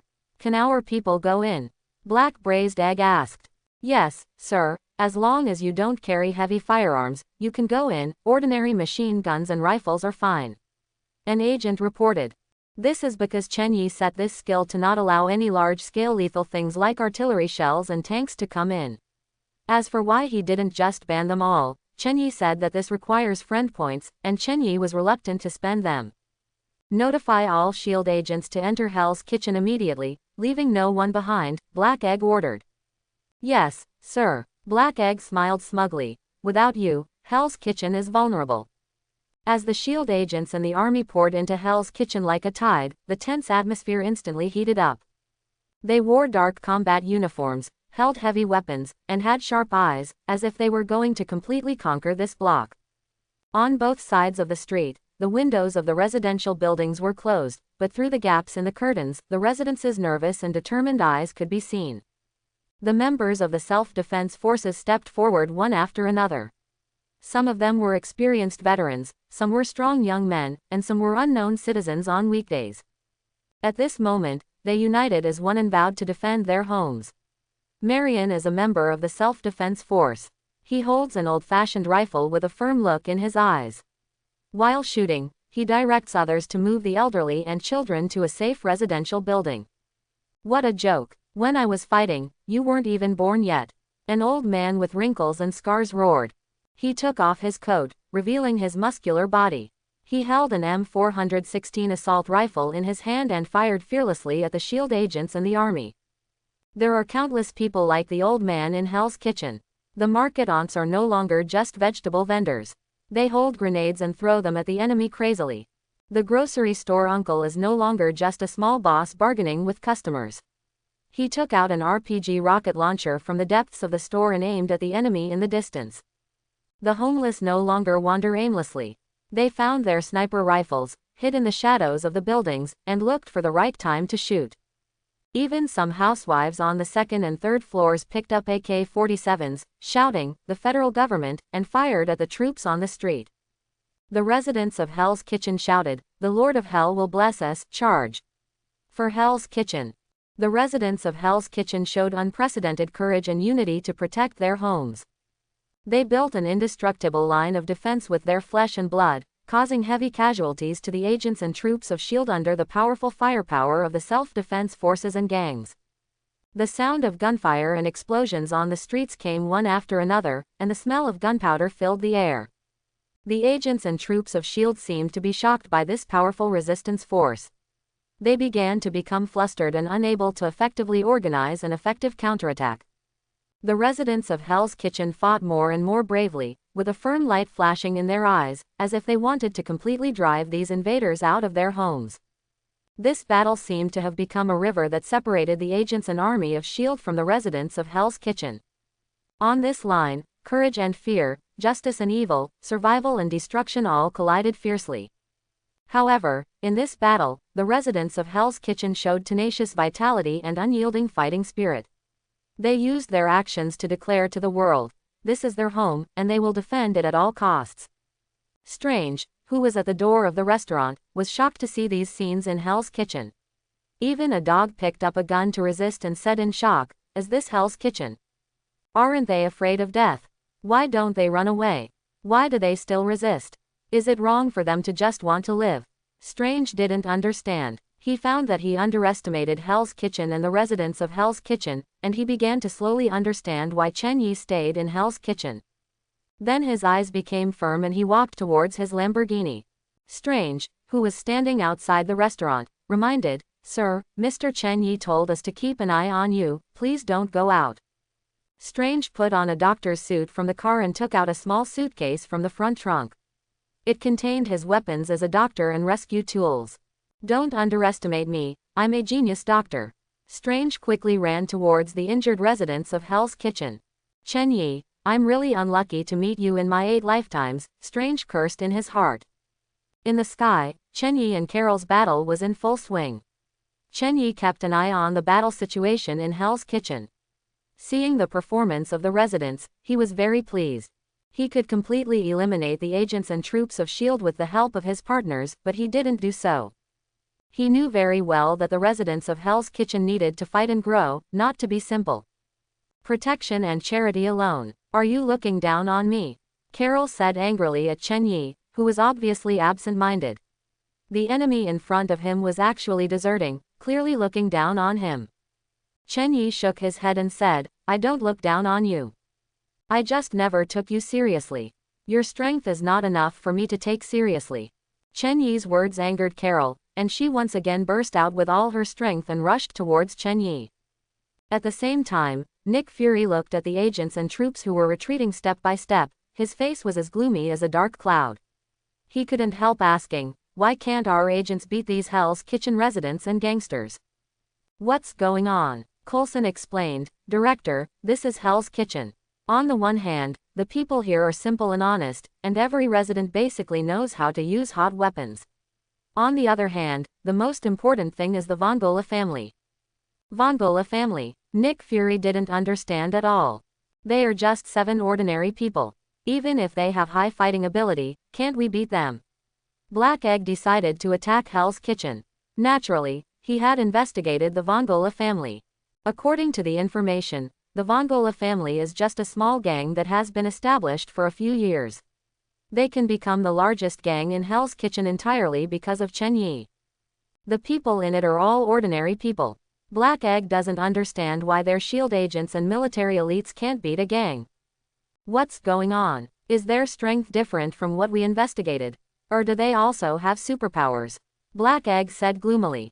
Yes, the 7 guardians of the Vongola family can summon a kind of flame, and the flame colors and abilities of the 7 people are different. Our people are no match at all. Where are our superheroes? Where are the Avengers? Where are the X-Men? Black Egg questioned. Everyone, move, Coulson stammered. Chief, they are all hungry in Hell's Kitchen. It's just, Coulson said hesitantly. It's just what? Nick Fury roared impatiently. Coulson took a deep breath and finally said the shocking fact. It's just that they were all stopped by Chen Yi's people. Nick Fury's face suddenly became gloomier when he heard this. He felt that every step he took was calculated by Chen Yi. The battle was fierce, and the battle was fierce. In the chaotic battle of Hell's Kitchen, the smell of gunpowder was like thick fog, and bullets were like angry fire dragons, roaring wantonly in the dark streets. The members of the X-Men dispersed according to the plan, and everyone turned into a ghost in the night, quietly and silently shuttling between the gunfire. Wolverine Logan stood in a corner, smoking a cigarette, looking calm, as if the surrounding war had nothing to do with him. Bullets whizzed past him, but he didn't even blink. He looked at the bright moon above his head, and a helpless smile appeared on his face. This war is so boring. I don't know if there are any bars in this place now. I really want to have a drink. Logan muttered to himself with a hint of sadness. He knew that in this war-torn Hell's Kitchen, even if there were any bars, they would have closed down long ago. After all, no fool would risk opening a business at this time. After all, life is the most precious. However, just as Logan was immersed in his thoughts, a teasing voice suddenly sounded in his ears. Brother, do you also want to find a place to have a few drinks? Heroes think alike. How about I take you with me? Logan was startled. He turned around quickly, and looked around vigilantly. His eyes revealed strong hostility, because he knew that this was Hell's Kitchen, the sphere of influence of Chen Yi, the Lord of Hell. Who's there? Come out, Logan shouted in a deep voice, his voice revealing unquestionable majesty. At this moment, a figure suddenly jumped down from the roof of the second floor. He was wearing a red tights, with 2 sharp knives stuck in his back, but he stumbled suddenly when he landed and almost fell. Logan looked closely and recognized that this was one of the good friends of Chen Yi, the Lord of Hell, Deadpool. Deadpool rubbed his waist and complained in his heart, "Oh, I'm so unlucky. I wanted to land handsomely, but I sprained my waist." He lay down on the ground with his hands on his head and looked at Logan. Logan looked at Deadpool in front of him with a frown. He was not sure what this guy's real intention was he playing tricks to lower his vigilance, or was there some conspiracy? You should be a superhero like me, right? Deadpool asked curiously, looking at King Kong. You know me. Have you heard my story? Logan heard Deadpool's words and thought that this person knew about his past. There was a look of desire in his eyes. He hoped to know what he was like in the past from Deadpool. However, Deadpool's answer disappointed him. Deadpool shook his head and said, I don't know you, but your face is full of stories. How about having a drink with me?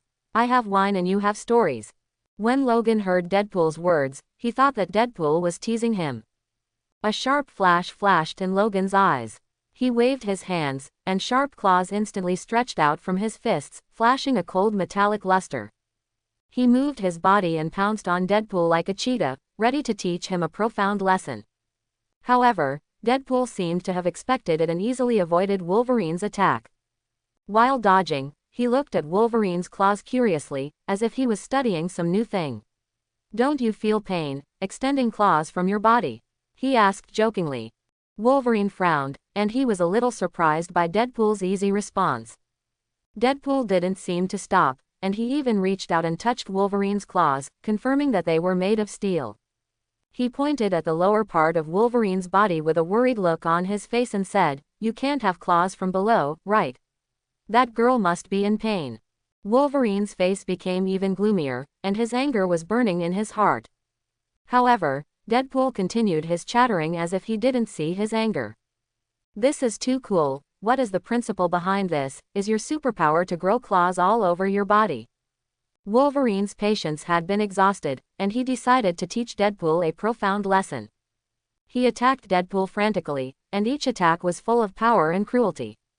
However, Deadpool seemed to be at ease, and continued his nagging while resisting Wolverine's attack with a sword. What's your name? Are you from the Avengers or the X-Men? I'm quite familiar with Gunlishi. Did you see him this time? Don't you really want to go for a drink with me? I know there's a nice bar nearby, but the girls there probably aren't working today. Wolverine remained silent, his eyes filled with focus and determination on the fight. He rushed forward, his claws flashing with cold light, and slashed at Deadpool fiercely. Although Deadpool's reaction speed was fast, he still couldn't completely avoid the blow. His skin was lightly scraped by Wolverine's claws, leaving a shallow blood mark. However, although Deadpool is usually mean, his strength is not weak. He backhanded a knife and accurately hit Wolverine's chest. Blood immediately gushed out of the wound, staining Wolverine's collar red.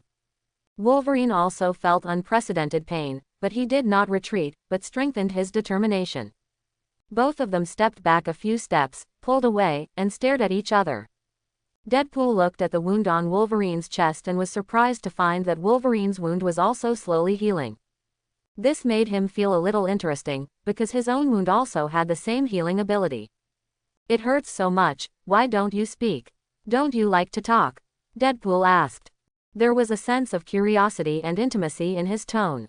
This was the first time he had seen someone with the same ability as him. Wolverine did not answer. He frowned and looked at Deadpool with a serious face. He was thinking whether the chatterbox in front of him really had the same ability as him. He decided to test Deadpool again to see if his ability was really the same as his.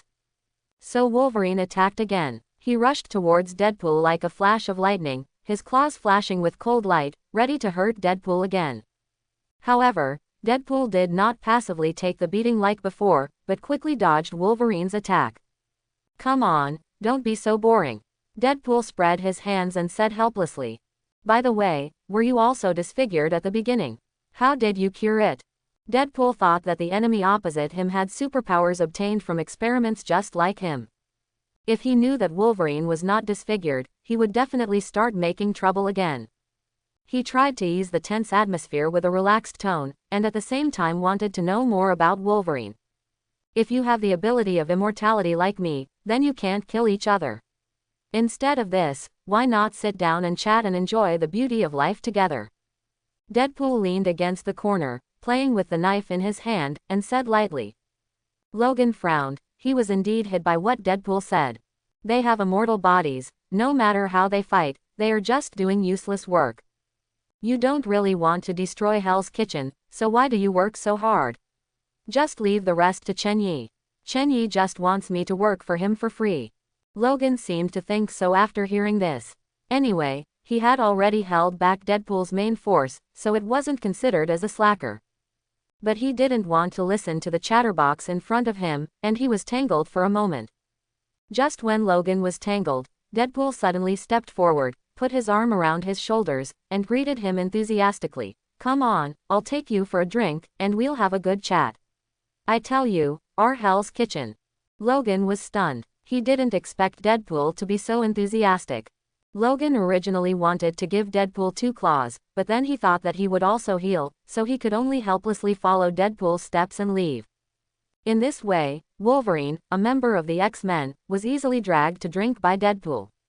On the other side, Jean, Storm and Bullet from the X-Men walked to a tall building.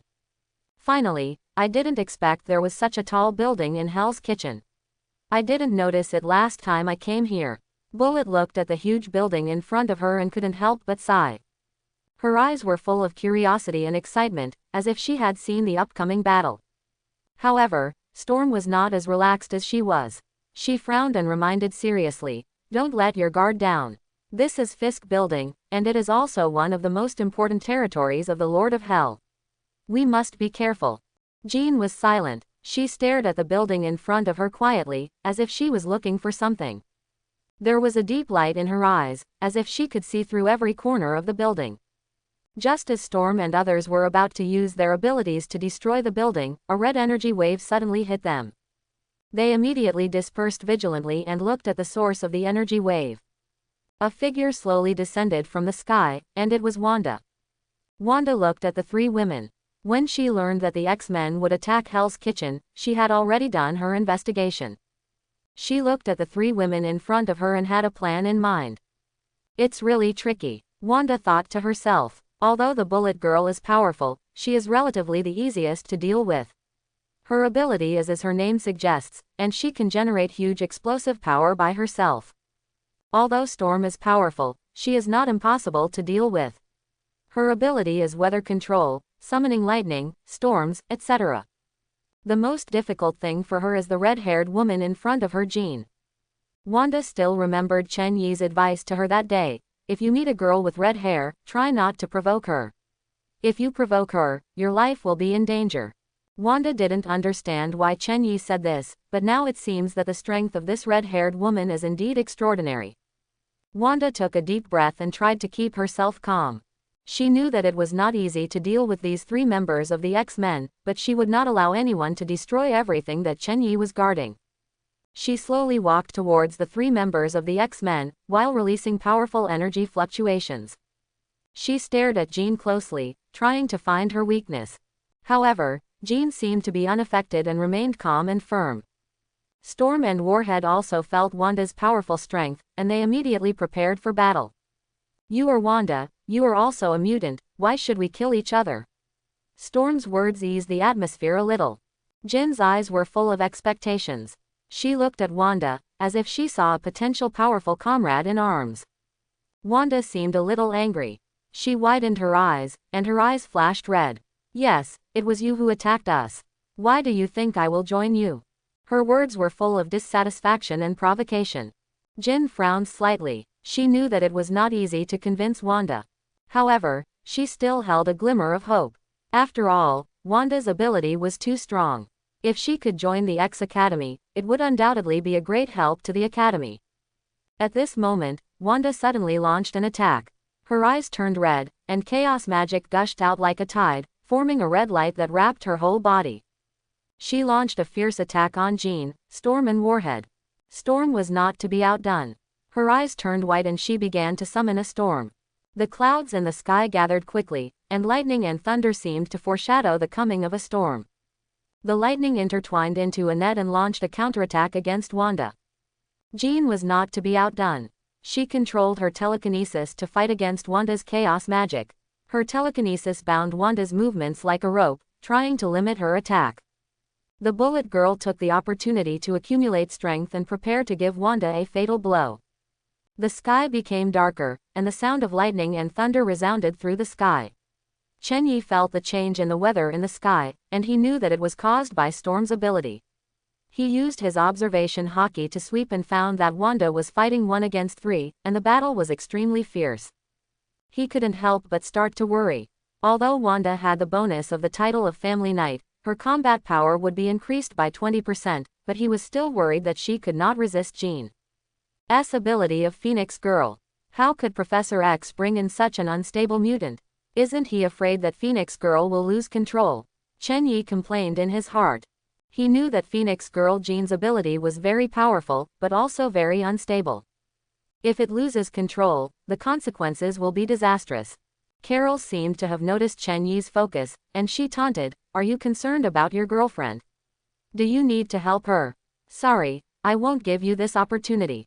After that, she continued to attack Chen Yi. "I can help you anytime if I want, just be quiet." Chen Yi said and no longer showed mercy, and began to attack Carol with all his strength. "He doesn't need my help, someone has already gone to help her, but if they continue to fight like this, the repair cost will be very expensive," Chen Yi said in his heart. At this time, Wanda, facing the siege of Phoenix Girl Jean, Storm and Warhead, has gradually fallen into a disadvantage. Although she possessed powerful magical powers, she still seemed a little powerless in front of 3 equally powerful mutants. Jean looked at Wanda, with a hint of complex emotions in her eyes. She did not want to be an enemy of Wanda. After all, they were all mutants and should unite to face external threats together.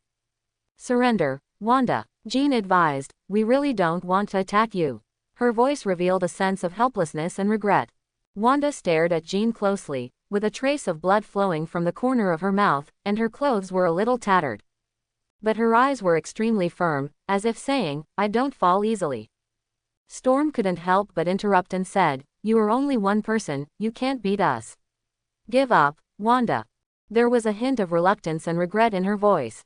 At this moment, a huge roar suddenly sounded, and countless steel attacked Storm and the others.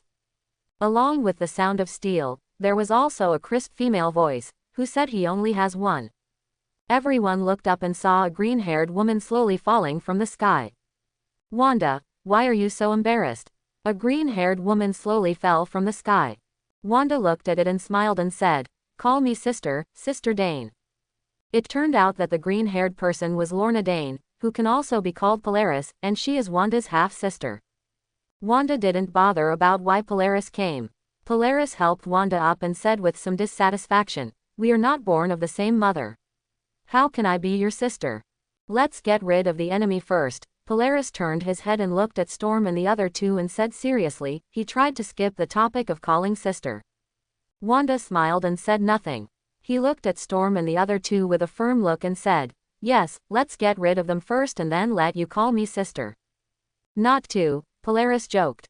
Oh, who else? Wanda said in surprise. The next second, Pietro with silver hair and goggles appeared beside Wanda, holding a bottle of iced cola in his hand. Pietro burped and said, it's these three women who bullied you, right, sister, kill. Looking at Storm and the other two in front of them, Wanda, Polaris and Pietro smiled at each other. They knew that they would win this battle. The battle was won, and the battle was won. Cyclops, his brother Shockwave, Iceman and Gonlix walked side by side on the narrow streets of Hell's Kitchen. The street they were on had not been attacked by the federal government yet. Gonlix scratched his head and raised his question in confusion. Do we really have to follow the arrangements of the federal government and destroy this Hell's Kitchen? Deadpool and I have been here several times, and now it has improved a lot under the leadership of the Lord of Hell. Most of the residents here are kind. He didn't understand why the federal government had to eradicate Hell's Kitchen. The people inside were not as vicious as reported outside. He had been here several times before because of Deadpool, and the people inside were very friendly to him.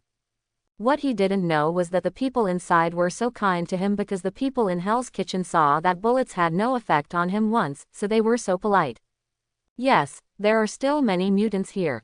Could this be a conspiracy of the federal government to make us kill each other? Iceman, whose real name is Bobby Druckerman, echoed. He can lower his body temperature to even absolute zero, freezing everything around him. Shockwave, whose real name is Alexander Alex Summers, remained silent and just looked at Cyclops with deep eyes. As the captain of the X-Men, Cyclops' decision is crucial to them. The original intention of the X-Men was to show the kindness of mutants, but now they have to help the federal government destroy Hell's Kitchen. Will this make people outside think that mutants are all evil? This runs counter to their original intention, which makes him feel very contradictory. But he also knows that Cyclops is the captain of this team, and everything has to be done by him. Cyclops heard their hesitation and directly scolded, remember, this is our mission. Professor Charles has paid a lot for us. We must support Professor Charles unconditionally. Everything Professor Charles does is for the future of our mutants.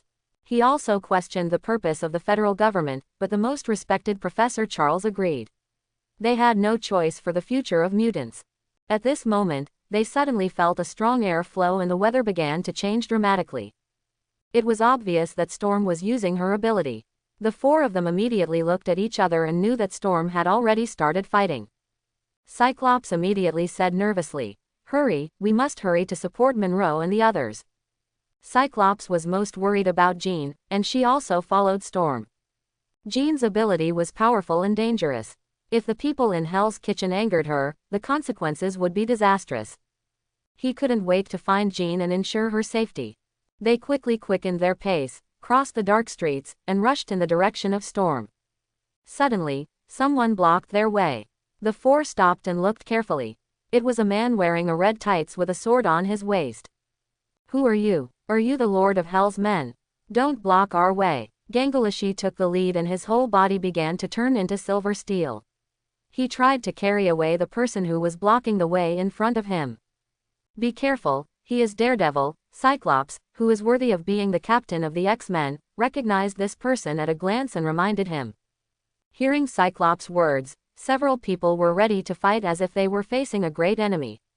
However, just when they were about to launch an attack, Daredevil Matthew did not speak for a long time. He just stood there quietly, as if waiting for something. At this time, the more irritable Shockwave took the lead in attacking, firing a plasma cannon from his chest at Daredevil. His attack was swift and fierce, as if he wanted to defeat the enemy in one fell swoop. However, Daredevil felt something coming towards him, but he was not nervous at all. He just said slowly, "The 81st binding path, breaking the sky." His voice was calm and mysterious, as if it contained some powerful power. As his voice fell, the explosion caused by the plasma cannon suddenly filled the air with smoke. Shockwave thought the enemy had been killed, and quickly called on Iceman and his gang to move forward quickly to support Storm and the others. However, only Cyclops noticed something cautiously. He stopped and looked around the smoke vigilantly. "Wait," he said cautiously. His voice was full of vigilance and seriousness, as if reminding his companions not to. "Don't act rashly." Shockwave and Gunlix looked at Cyclops with confusion, not understanding why he stopped. Iceman pointed at the place where the smoke dissipated with a serious face, and Shockwave looked in the direction of Iceman's finger. His pupils shrank instantly, and his shock was beyond words. Daredevil Matthew stood there unscathed, and a square transparent air barrier appeared in front of him. This barrier was like a mirror, clearly reflecting the figure of Daredevil. And Shockwave's attack just now disappeared without a trace on this barrier. Gunlix said in shock, "How is it possible?" He knew Shockwave's strength very well. Even he, who claimed to be the strongest defense in the X-Men, did not dare to withstand Shockwave's attack, and the enemy on the opposite side was unscathed. This made him deeply afraid of Daredevil's strength. Cyclops looked at Daredevil Matthew with a serious and puzzled face. He had read in the information of S.H.I.E.L.D. that Daredevil Matthew was just an ordinary person. How could he have such strength? He couldn't help but think in his heart, could it be that Daredevil is a mutant who has just awakened? This idea made him very interested in Daredevil's identity. Cyclops and others may be afraid of Daredevil's strength and did not act rashly. At this time, Daredevil Matthew slowly said, "This is Hell's Kitchen, I won't let you go there and kill innocent people." Matthew was also fortunate at this time. Since Chen Yi gave him superpowers, he has been working hard to train in the past 2 days. He not only learned the broken way in his mind, but also learned Bankai. If Chen Yi knew here, he would definitely sigh that he was worthy of being a man similar to Tosin Konami, who learned Bankai in just 2 days. "Since you don't let us go, we can only go by our own strength." Goroshi rushed towards Daredevil with his whole body steeled. "Humph, stubborn." Matthew shook his head lightly with a hint of sarcasm on his face. He reached out and gently pulled out a knife from his waist. The knife looked ordinary, but it seemed to have life in his hand. Matthew held the knife upright with his right hand and pressed the ring on the handle with his left hand. His eyes became focused and deep, as if he was communicating with the soul in the knife. Bankai Chingmu Final Style, Night Demon Cricket. As he chanted, a powerful force burst out from him. Cyclops and the others looked at Matthew in shock, only to see a ring of halberds appear behind him, and the ring behind the halberds instantly turned into 9 rings. Matthew knocked the 9 rings away with a knife, and the 9 rings drew silver tracks in the air. The 9-ring halberd instantly created a black elliptical spherical barrier, enveloping Cyclops, Shockwave, Iceman and Gangalashi. They felt a powerful force binding them, as if they were trapped in an inescapable cage. What on earth is this? Why can't I hear anything? Nothing can be seen. The 4 people who were wrapped in the barrier created by Matthew felt panic. Next, it's my turn to attack, Matthew said slowly while standing in the barrier. His voice was full of coldness. He swung the knife in his hand again, and a cold light flashed, heading straight for the 4 people in the barrier. The more you are, the more you will be deprived of your sense of smell and hearing. Within my domain, you will be deprived of your sense of smell and hearing. This was Matthew's cold and firm voice, as if carrying an irresistible force. His voice echoed in the air, as if every word left a deep imprint in the air. Although he knew they couldn't hear it, he still walked to them and explained it. "Don't worry, I won't kill you," Matthew added. There was a deep helplessness and disappointment in his voice, as if he was talking to them and himself. He was not a person who liked to kill. In the past years, he had sent countless prisoners to prison and believed that federal law would bring justice to everyone. However, the scene before him forced him to re-examine his beliefs. The one who attacked his homeland turned out to be the federal government, the government he had always believed in. His faith collapsed in an instant, replaced by endless anger and disappointment. The justice and fairness he once believed in became so ironic and ridiculous at this moment.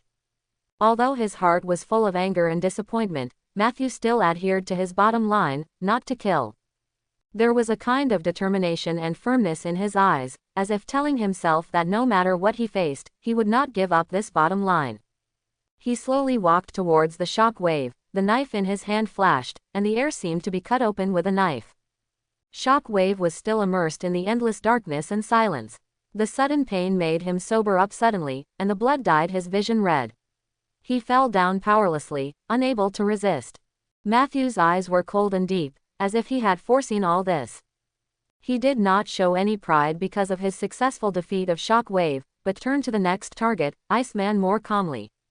His voice echoed in the air. "The only way to see is to hold the knife in my hand, but you have no chance." His voice was calm and cold, as if sentencing the Iceman to death. After that, he slashed at the Iceman who was groping around. The powerful slash made the Iceman, who couldn't see or hear anything, unprepared. Feeling severe pain, the Iceman who hadn't had time to elementalize also fell to the ground. "As for you, big guy," Matthew said to Gangalashi. Feeling Gangalashi's strong defense, Matthew decided to attack him more strongly. At this time, Gangalashi didn't seem to know that danger was approaching. "Why can't I see anything here? Are the captain and the others okay? There should be a way to solve it," Gangalashi thought optimistically even though he couldn't hear. Matthew stretched out his hand in the direction of Gangalashi and chanted, "Breaking down number 88, Flying Dragon Strike Thieves Thunder Cannon." A huge wave of light attacked Gangalashi, and its power was so great that Gangalashi's body, which had not yet been completely steeled, was severely damaged and fell to the ground. His eyes were full of fear and despair, as if he couldn't believe that he was defeated so easily by Matthew. "Then there is only you, Cyclops." Matthew's voice echoed in the air, and he turned to the last opponent. At this time, Cyclops didn't know that his 3 companions had been solved by Daredevil Matthew. "Since you can't see anything, just attack indiscriminately. As long as you break this barrier, you will definitely be able to get out." "No, what if you hit Iceman and the others?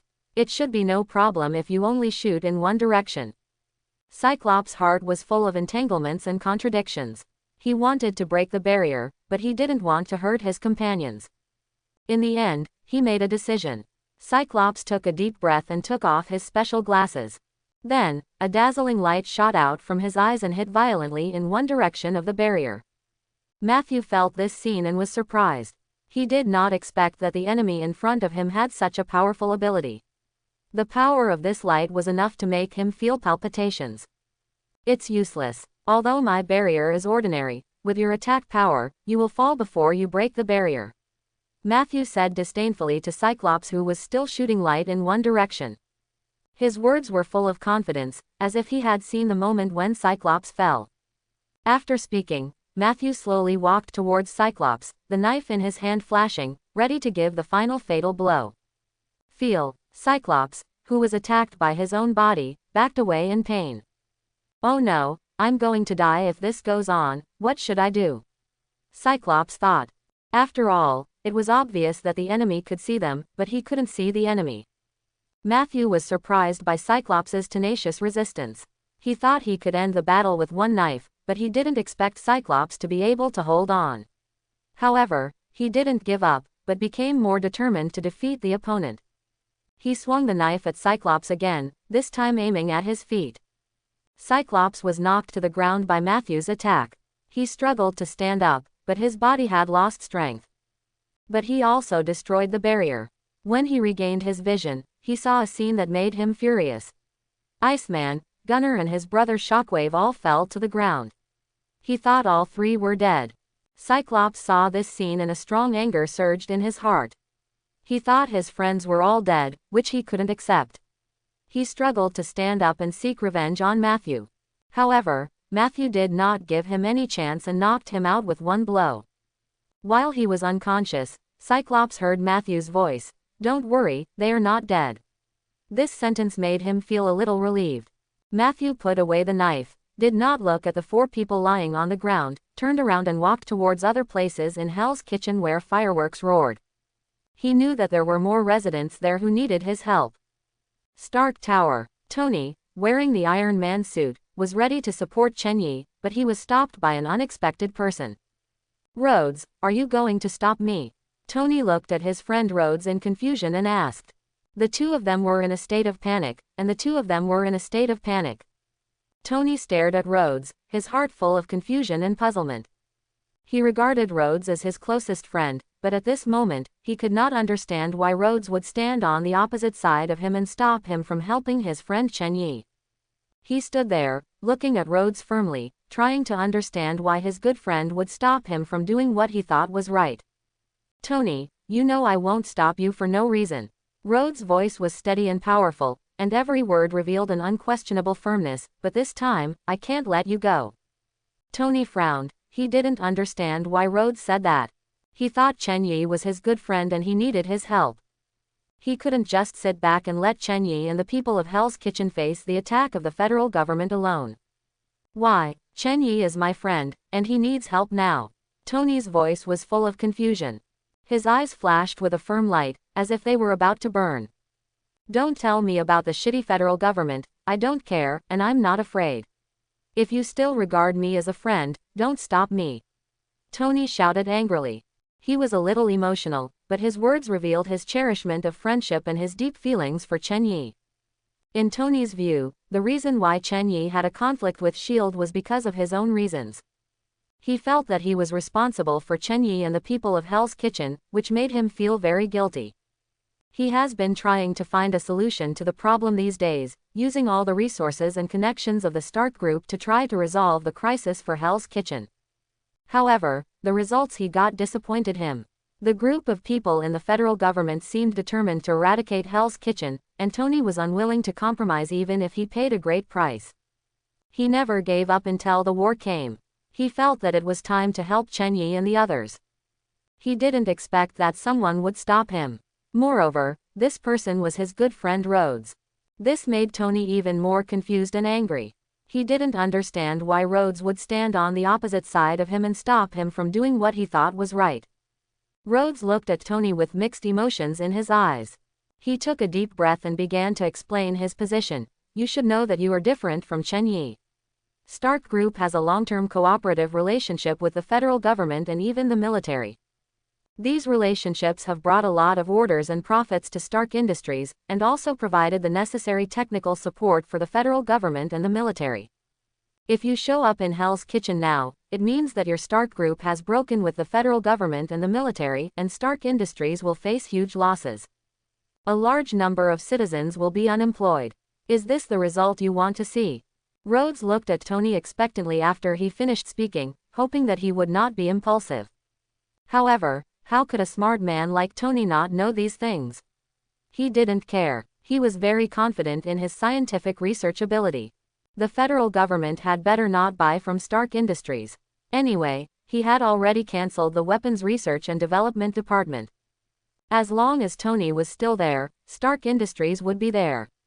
He quickly pressed the visor of the Iron Man helmet and said, "I am going to help Hell's Kitchen as Tony, not as Tony from Stark Industries." His words were full of power, as if he was announcing his position to the world. He was not the chairman of Stark Industries, nor was he the playboy Tony in the eyes of the world. But as a friend of Chen-Yi and as Tony from Iron Man, he decided to help the people of Hell's Kitchen.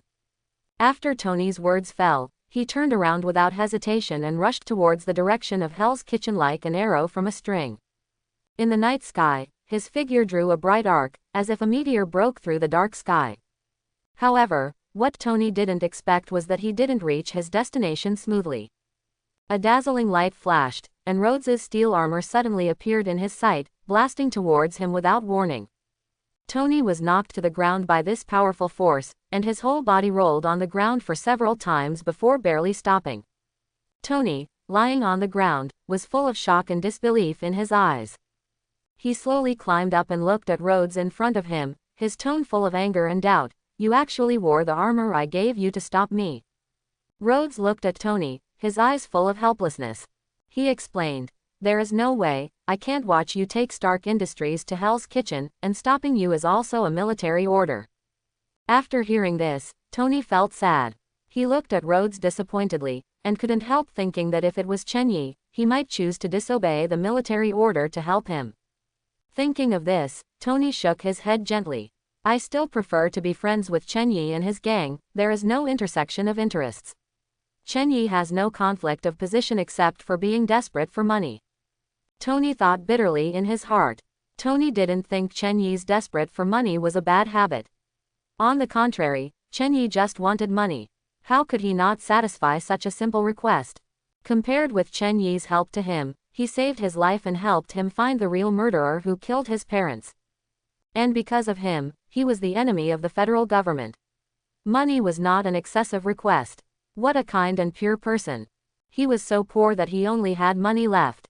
Tony looked up at Rhodes, and a trace of determination flashed in his eyes.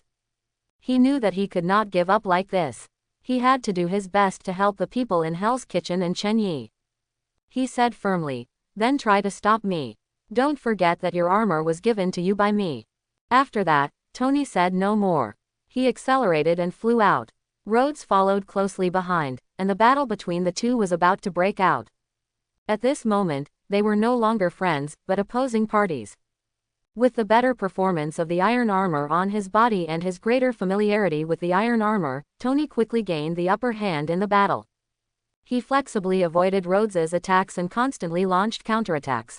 Every attack made Rhodes feel a little strenuous. He had to admit that Tony did have extraordinary talent and skills in battle. However, Tony knew that now was not the time to defeat Rhodes. He had to quickly support Hell's Kitchen and Chen Yi. After hitting Rhodes again, Tony left without hesitation, leaving Rhodes helpless. Rhodes looked at Tony's back as he went away, and his heart was filled with mixed feelings. He understood his helplessness and predicament, because he had been monitored and could not act as he wished. He could only sigh helplessly. "It's not that I didn't stop him, but that I couldn't beat Tony." However, Tony had no time to care about Rhodes' feelings. At this moment, he was flying at full speed to Hell's Kitchen to support his friend Chen Yi. The sky above Hell's Kitchen. "You see, it's not that I look down on you," Chen Yi said lightly, his tone full of confidence. "I just used a little bit of force, and you are already no longer able to do it." His words made Carol's face darken. She really didn't expect that this seemingly harmless man actually had such a strong strength. "I don't know what the guy Black Sauce Egg is thinking. He actually regards you as a trump card to deal with me," Chen Yi continued to say. Chen Yi had no intention of mocking, but just slowly told the facts. Although Carol was unwilling in her heart, she was helpless in front of Chen Yi's absolute strength. At this moment, Carol suddenly shouted loudly, "Akaris, if you don't do anything, I will die." Her voice was full of despair and helplessness.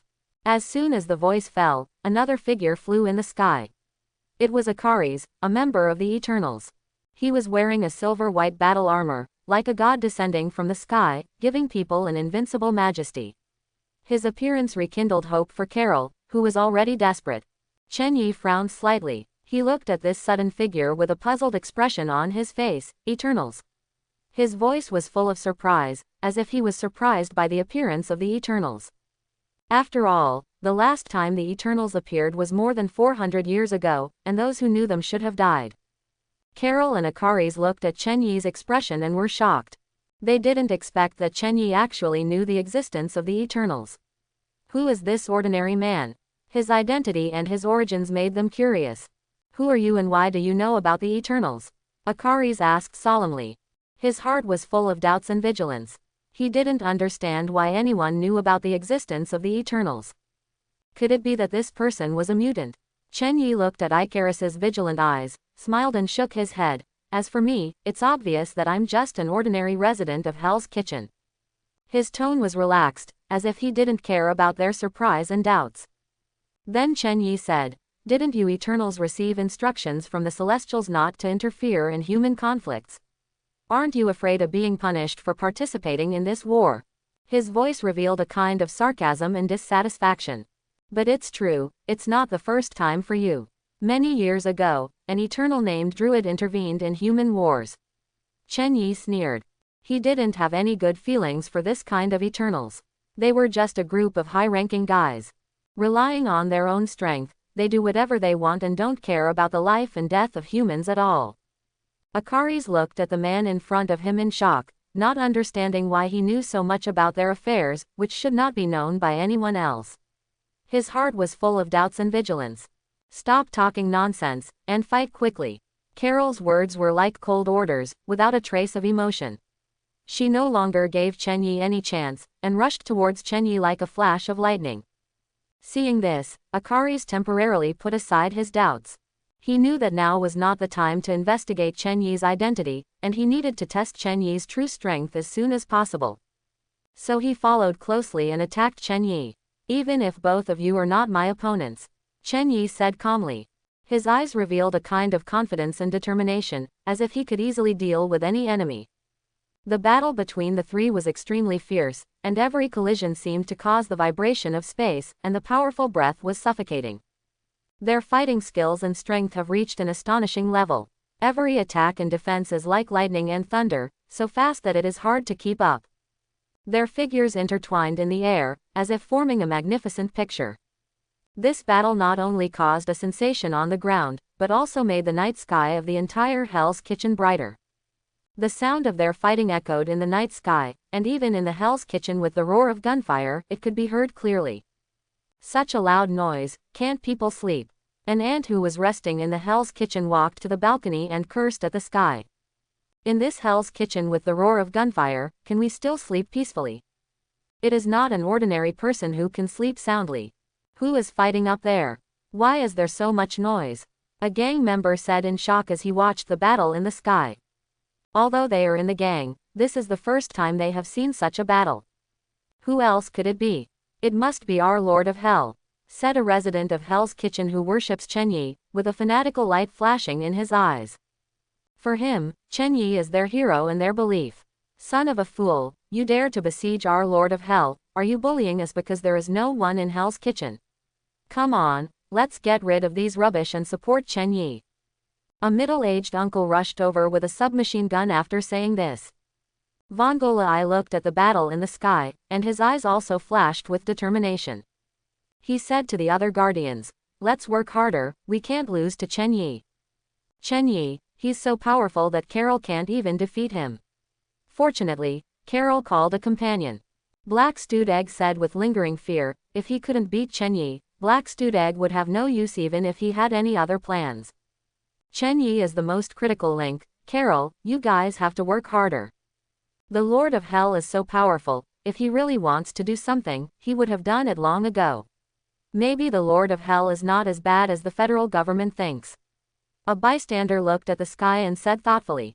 This sentence was like a stone thrown into a calm lake, stirring up layers of ripples. Many people began to reflect on whether they really blamed the Lord of Hell.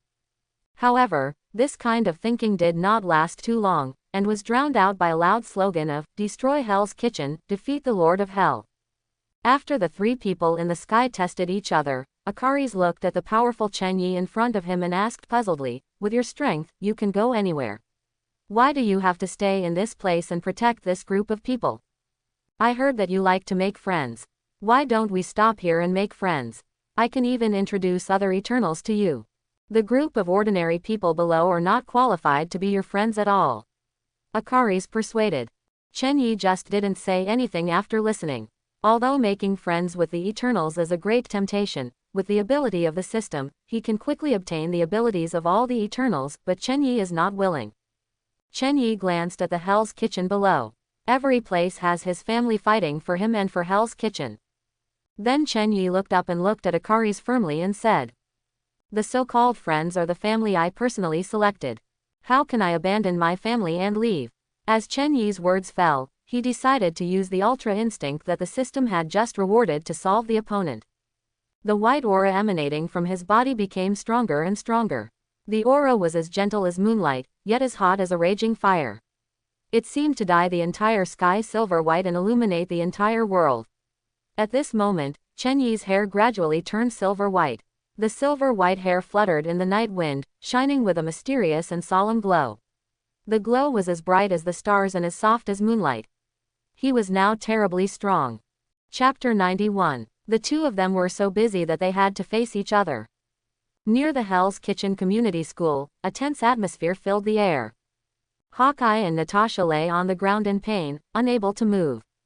Captain America, Steve Rogers, although panting, his eyes were firmly fixed on the figure at the school gate. How is this possible? Steve was full of confusion and shock. Are the people in Hell's Kitchen so strong? Chen Yi alone wiped us out, and one of his men knocked down the three of us. He stared at the figure at the door, his heart full of solemnity. The man at the door was Master Yi, a burly Chinese man. Although he was blind, his momentum made people feel oppressive. He spoke slowly, his voice revealing an unquestionable confidence. You are not my opponent, and you are no longer able to fight. Our principal is not here today, please leave. Steve struggled to stand up, his face full of unyielding and determination. Impossible, you underestimate me too much. I can fight all day. Kingpin must be in there. There was a flash of determination in his eyes. He knew that the purpose of his coming here was to find Kingpin, the murderer who killed Bucky. However, before he entered the school, he was stopped by the blind Chinese man in front of him. Before he saw Kingpin, he must not fall down. Steve thought of this and started to attack Master Yi. Master Yi sensed this scene and sighed slightly, stubborn, and then an invisible gravity went towards Captain America. Before Steve could get close to Master Yi, he was crushed to the ground by this gravity. He struggled to stand up, but found that he could not use any strength. He could only kneel on the ground and watch Master Yi go away from him. The kids at school are still waiting for me, so I won't accompany you for now. As for you, kneel here and repent for the wrong souls of Hell's Kitchen. Master Yi's voice floated in the wind, and his figure gradually disappeared in the distance. However, at this moment, a roar broke the silence. A green giant rushed from afar, and every step he took seemed to make the earth tremble. He hit Master Yi's back directly, and his power was so great that it seemed to tear everything apart. Master Yi had already noticed it, and he slightly turned sideways and easily dodged the attack. He looked at the green giant in front of him, frowning. He had already noticed someone behind him, but he didn't expect this person to transform into a green giant, and his power was so great that he could even smash the ground. This big guy is really powerful. If he hits me, I might not be able to bear it. Master Yi thought in his heart, and he was surprised by the power of this green giant. At this time, Steve knelt on the ground, looking at the green giant in front of him, with a gleam of surprise in his eyes. He said with difficulty, I didn't expect you to come, Dr. Banner. If Dr. Banner still had reason at this moment, he would definitely explain to Steve why he appeared. However, now he has been swallowed by anger and rage, transformed into a green giant, and lost his mind. He came to discuss issues with several well-known science professors in Hell's Kitchen School, but he didn't expect to see Hawkeye and Natasha lying on the ground on the road. He didn't care about Hawkeye, but when he saw Natasha lying on the ground, a violent anger suddenly surged in his heart. His heartbeat accelerated, his body began to change, and finally turned into a green giant. The green giant was completely irrational at this moment. Every time he punched, the air vibrated, and every step made the earth tremble. His power seemed endless and irresistible. However, at this moment, a huge figure suddenly appeared, and he punched the green giant into the ground. His power was so great that the ground broke instantly and dust and smoke rolled. The smoke and dust cleared, and Jin Bing was seen standing there. His right hand had turned into diamond. He pressed the green giant to the ground, making him unable to move. His eyes were cold, as if they could penetrate everything. Principal, why are you back? Master Yi looked at Jin Bing, his eyes full of surprise. He knew that Jin Bing should still be dealing with other important things at the moment, and his appearance surprised Master Yi. Jin Bing began to take off his suit. He pulled off his tie and said to Master Yi, "Leave this to me, you go back to school to look after the children." His voice was firm and powerful, as if there was an unquestionable majesty. Master Yi looked at Kingpin. He knew Kingpin's strength and he was fully confident in handling the situation. So he nodded and turned to walk towards the school. Captain America Steve also stood up slowly at this moment, his eyes full of hatred. He looked at Kingpin, and that muscular face that could be turned into diamonds reminded him of the video of Bucky being killed. That picture kept lingering in his mind, making him full of hostility towards Kingpin. Kingpin was punching the Hulk one punch after another, and suddenly felt a strong hostility. He looked up and saw the so-called Captain America. He looked at Steve curiously. Although he knew that Captain America was a household hero in the whole of America, he didn't know what hatred there was between him and Steve. Steve's eyes made Kingpin feel very familiar. He had seen such eyes in many enemies' eyes. He didn't understand what grudges there were between him and Steve. After all, he rarely killed people himself. The only time was just because someone wanted to kill him. Could it be that Steve had something to do with the person who wanted to kill him? Kingpin threw the noisy Hulk away, sneered at Steve and said, "Do you know me?" His voice was full of provocation and doubt. He wanted to know what this so-called Captain America was all about. "Of course I know you, the murderer who killed Bucky. I want to kill you with my own hands every day to commemorate my good brother Bucky," Steve said as he helped Hawkeye and Natasha up. "Oh, who is Bucky?" King Bing didn't know a man named Bucky. After all, he had killed too many people. Looking at the enemy in front of him who didn't even know who Bucky was, Steve rushed towards King Bing in anger. His fist hit King Bing's body hard, but he felt a huge recoil. It turned out that King Bing's whole body had turned into diamond, and ordinary attacks had no effect on him. "It's my turn to attack." King Bing sneered and punched Steve in the stomach, causing him to spit blood and fall to the ground. Looking at the three wounded enemies and a big green guy, King Bing's eyes flashed with a hint of teasing. "Come on, let's see if you have the ability to seek revenge on me. As Chen Yi's godfather, even he is working hard, I should also do my part." King Bing looked up at Chen Yi who was fighting fiercely in the sky and said. "The first time, the second time. Dear viewers, this is the BBC channel. I am your host Alice. I am in the sky above Hell's Kitchen at the moment, bringing you unprecedented live broadcasts." Alice sat in the stable cockpit of the helicopter, and her voice revealed a bit of nervousness and excitement. The helicopter did not venture close to the center of the battle, but hovered cautiously on the edge of Hell's Kitchen. That's because right below them, Chen Yi was fighting with Amazing Carol and Eternal Ikaris.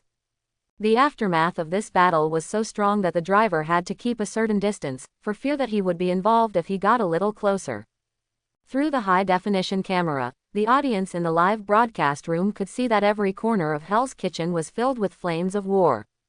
Among them, Storm of the X-Men is controlling the lightning storm to fight a fierce battle with Scarlet Witch Wanda. Their battle scene is spectacular, with lightning and magic colliding with each other, causing bursts of roars. In addition, the Thing of the Fantastic Four is fighting a Sandman who can control sand. The power of the Thing and the ability of the Sandman to control sand are fully demonstrated in the battle, and the sandstorm sweeps the entire battlefield, making people dazzled. On the other side, the Human Torch of the Fantastic Four and the Golden Vongola Eye are also fighting a flame war. The flame of Vongola Eye is more dazzling, colliding with the flame of the Human Torch, producing an amazing visual effect, as if the entire Hell's Kitchen is engulfed by flames. There is also a hero similar to Captain America who is fighting with the Hulk against a Kingpin covered in diamonds. Dr. Octopus also joined the battle, controlling a new octopus machine and fighting a fierce battle with the soldiers of the federal government. Various superpowers filled every corner of Hell's Kitchen, and their battles shocked every audience around the world. However, the most eye-catching was the battle between Chen Yi and Amazing Carol and Ikaris. Every attack of Chen Yi was accompanied by a dazzling white light, as if it could tear everything apart. His power was so strong that everyone was amazed. The audience said that they couldn't believe that there were so many powerful superpowers in Hell's Kitchen. The audience felt like they were watching a movie. They couldn't believe it. Are we really not watching a movie? This is impossible, absolutely impossible. I must be dreaming. I seem to see Captain America. It's confirmed. This must be a movie. Captain America has died a long time ago. My mother asked me why I was kneeling to watch TV. Why are there so many superpowers in this world? Is the federal government hiding something from us? Impossible. How can a dirty place like Hell's Kitchen have so many superheroes? Superheroes should belong to our country of kimchi. Can you have superpowers when you go to Hell's Kitchen? Why are so many superheroes on the side of Hell's Kitchen? Shouldn't they work with the federal government to eradicate Hell's Kitchen? Is there an inside story that we don't know about?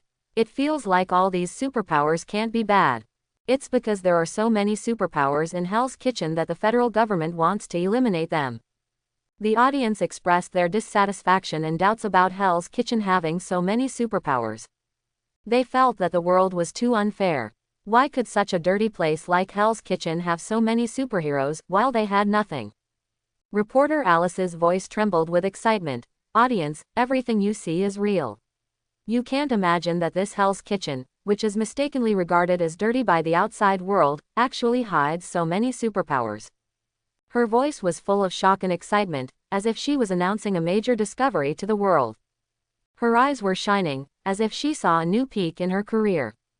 Alice could already foresee that the ratings of today's live broadcast would reach an astonishing height. She risked her life and took a helicopter to capture these shocking pictures, and all her efforts would be rewarded. She knew that she would become a witness of this world and record this Hell's Kitchen full of superpowers. After today's events are over, she will be promoted and have a better future. However, at this moment, an accident happened. Carol, who was knocked down by Chen Yi, actually knocked down the propeller of the helicopter at the moment of falling, and the helicopter began to lose control and fell rapidly. Reporter Alice looked at her fate of falling in horror, her heart full of despair. However, at this moment, she suddenly felt a warm embrace, wrapping her tightly. She opened her eyes and saw a person full of white light holding her tightly. It was Chen Yi, the Lord of Hell. Chen Yi scolded. Madam, you are going to die, the Hell Kitchen is very dangerous now. Leave quickly. After speaking, Chen Yi flew into the sky again, leaving Alice where she was. Alice looked at Chen Yi's back in a daze, her heart full of shock and gratitude. So handsome, Alice said with a flushed cheek. She felt Chen Yi's gentleness and strength, and she couldn't help but start to have a good impression of him in her heart. Did he fall in love with me? Otherwise, why would he notice me and save me? Alice wondered in her heart. However, she immediately denied her thoughts. No, Alice, you have to be reserved. He is the Lord of Hell, an unforgivable existence. Chen Yi's rescue operation made Alice see a side of him that was different from the rumors outside. She began to doubt whether the negative rumors about Chen Yi were true and reliable. He doesn't look as bad as imagined. He should not be a bad person, Alice thought in her heart. She decided to find out the truth and clear Chen Yi's name. Chen Yi didn't expect that his unintentional behavior would make a reporter like him, and he didn't know how many unexpected good things this reporter would bring him. Now he only focused on one thing. Chen Yi keenly noticed the signs that Phoenix Jean was beginning to run away. He felt nervous and thought to himself, it's troublesome. The Black Phoenix seems to be coming out. What did Wanda do? If she is not stopped as soon as possible, the entire Hell's Kitchen will be in danger. Chen Yi no longer hesitated and immediately rushed towards the direction of the powerful aura.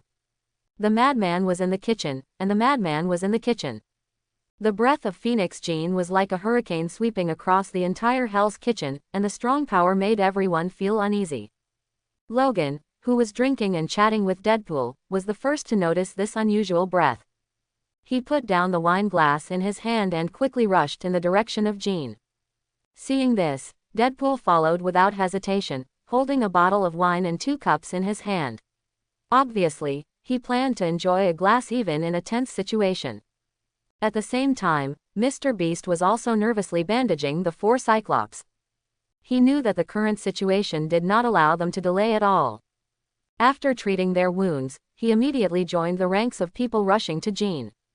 In another corner, Professor X and Magneto were chatting. Magneto's goal was to help Chen Yi hold Professor X back, and Professor X had no intention of taking action, at least when his members were not under fatal threat. Professor X's face was full of solemnity. He felt the powerful breath. I didn't expect that the most worried thing would happen. Professor X sighed helplessly. His voice was low and hoarse, as if carrying endless pain and regret. Originally, he didn't plan to let Jean come over. After all, once the other personality in her body broke out, the entire Hell's Kitchen would be in an irretrievable situation. No matter whether it was the people of the federal government or the people of Hell's Kitchen, they would not be spared. However, Jean insisted on coming over, with a firm light flashing in her eyes, as if she was ready to face everything. Others also promised Professor X that they would keep an eye on Jean and there would be no problems. In desperation, Professor X reluctantly agreed. But he didn't expect Jean to really go crazy. There was no reason or emotion in her eyes, only violence and destruction. Professor X was not sure whether he could wake up Jean, so he could only try his best. At this moment, Professor X deeply regretted wading into this muddy water. He originally thought that with the power of the X-Men and S.H.I.E.L.D., it should be more than enough to solve the problems in Hell's Kitchen. However, it now seems that their strength is far from enough, and whether they can walk out of Hell's Kitchen alive seems to have become an unknown. The name Chen Yi has become extremely heavy in Professor X's heart at this moment. He did not expect that this young man could gather so many people with abilities, and the scale is almost comparable to that of the X Academy. This made Professor X start to re-examine the strength and ambition of this young man. What exactly does he want to do? What is his purpose? If possible, Professor X really wants to directly use his ability to check Chen Yi's inner thoughts, but Professor X has tried several times, and every time Chen Yi has some defense, Professor X cannot see Chen Yi's heart. These questions kept circling in Professor X's mind, making his mood even heavier and more complicated. He knew that he had to come up with a solution to the crisis as soon as possible, otherwise the consequences would be disastrous. Professor X turned his gaze to Magneto, his eyes full of expectation and earnestness. He knew in his heart that he needed the help of this old friend at this moment. Although they had disagreements and fights in the past, they were always able to unite and face difficulties together at critical moments. Magneto looked at Professor X's eyes, and a smug smile appeared at the corner of his mouth. He laughed coldly and said, "I told you a long time ago not to get involved in this matter. If this out-of-control mutant really destroys Hell's Kitchen, you can wait for Chen Yi's revenge. I don't have the ability to stop Chen Yi for you." Although his words were full of sarcasm and indifference, Magneto was extremely satisfied with Chen Yi, his son-in-law. He didn't expect that in addition to Chen Yi himself, the people around him were so powerful. Wanda and Pietro were very safe here, which made him feel very relieved. What Magneto admired even more was that Chen Yi had the courage to be an enemy of the whole world. This kind of protective character was exactly the same as Magneto, and Chen Yi did it even better than him. Magneto couldn't help but start to wonder if he was really old and he was the only one working hard in the Brotherhood of Mutants. Except for Mystique and Sabretooth, who were a little bit useful, the others seemed to be incomparable to Chen Yi's men. This idea became more and more popular in Magneto's mind.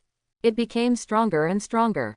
He suddenly thought that if Chen Yi was unwilling to join the Brotherhood of Mutants, he would bring the Brotherhood of Mutants to join Hell's Kitchen. In this way, the Brotherhood of Mutants also had a place to stay, and the boss Chen Yi was also a mutant. This idea made Magneto excited and expectant. If Chen Yi could open the system interface at this moment, he would see that Magneto's friend level was constantly increasing. But, I have to find a reason to join Hell's Kitchen. Magneto felt a little painful when he thought of this, but when his eyes met Professor X, his eyes lit up. If he could trick Professor X into coming to Hell's Kitchen, maybe Chen Yi would accept it. Although Magneto did not particularly like Professor X, he could not deny that Professor X's ability and the quality of the mutants under his command were better than his Brotherhood of Mutants.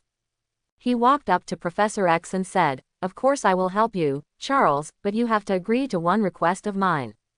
Professor X was about to ask what the request was. Suddenly, a strong breath confronted Phoenix Vita. Magneto immediately sensed that it was the breath of his daughter Wanda. His face instantly became extremely ugly, and he was extremely worried. Oh no, why is Wanda fighting against the runaway Phoenix Vita? He knew very well that the power released by Phoenix Vita in a runaway state was difficult for even himself to resist completely. He dared not imagine what the consequences would be if Wanda confronted her head-on. He eagerly used his magnetic ability to hold up the weak Professor X and rushed to the battlefield at the fastest speed. He was so anxious that he could almost describe their speed as flying. He shouted to Professor X, "I tell you, if my daughter Wanda has any mishap, I will definitely fight you to the death." Magneto was extremely nervous. His daughter Wanda had just been found, and he couldn't let her get hurt again. If anything happened to Wanda, he vowed to make the entire X Academy pay the price. He also knew that if something really happened to Wanda, Chen-Yi would not let them go. Professor X was also shocked when he heard Magneto's words. He didn't expect that the one who was fighting against the rampaging Jean at this moment was actually Magneto's daughter. This made the expression on his face more solemn, and he clearly realized the seriousness of the situation. He had closed his eyes and began to use his superpowers to try to stop the Phoenix Jean from running away. He knew that this was the only thing he could do. At the same time, as Wanda's breath burst out, the people in Chen-Yi's camp in Hell's Kitchen no longer reserved their strength and attacked with all their strength, trying to rush to Wanda's side as soon as possible to provide help. However, Chen-Yi, who should have arrived at the scene the fastest, was stopped again by Carol.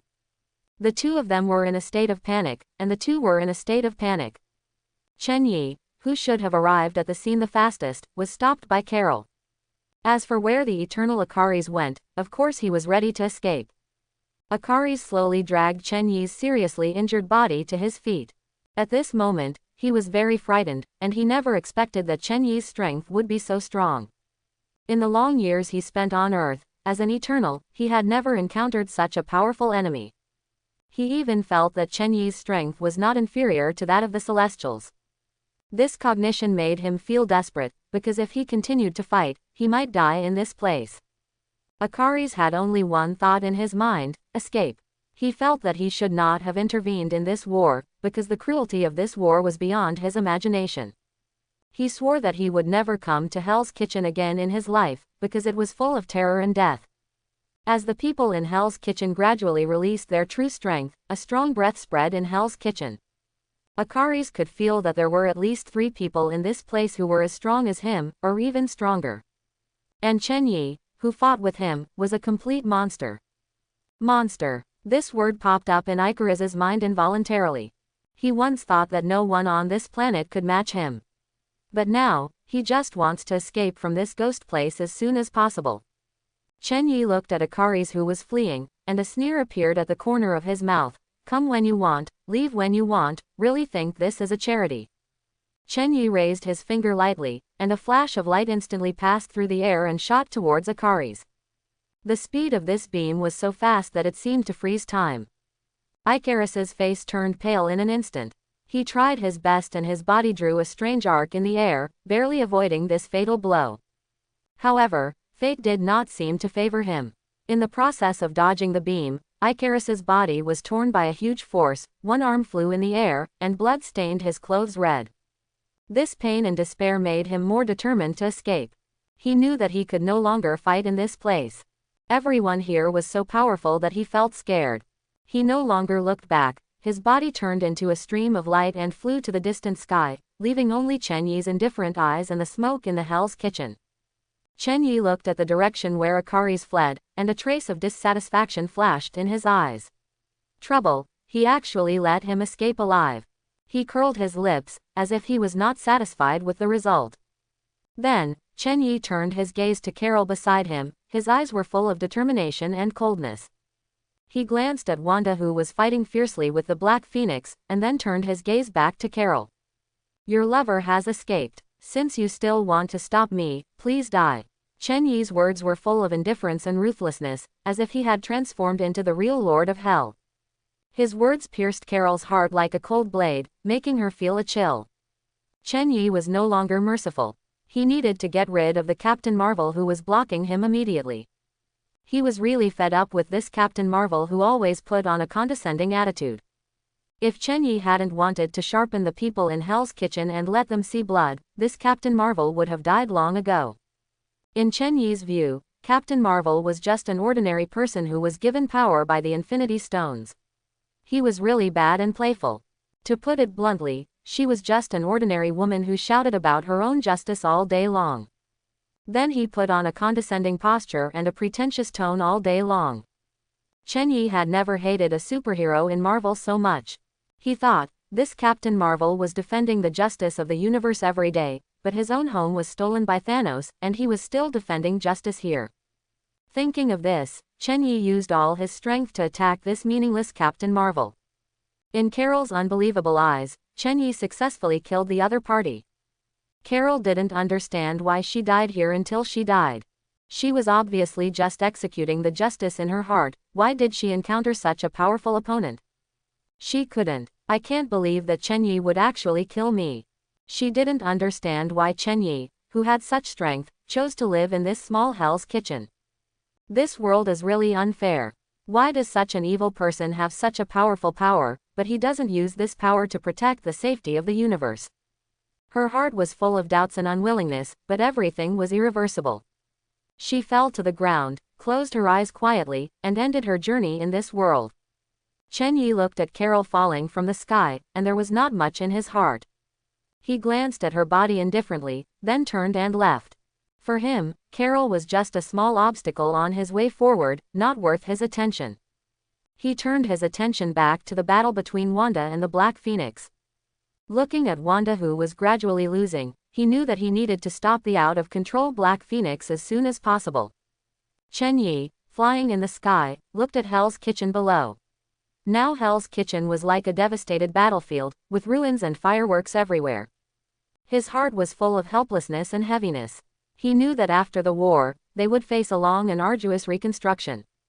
He sighed helplessly. He knew that after the war, they would need to spend a lot of time and energy to repair the trauma of this city.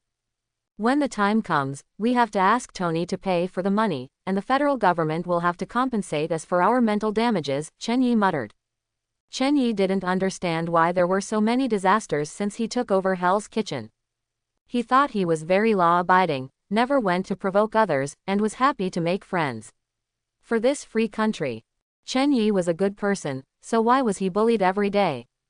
The same person who couldn't understand was He Lu Dan, who was watching all this at the temporary base of S.H.I.E.L.D. He looked at the scene on the screen in disbelief.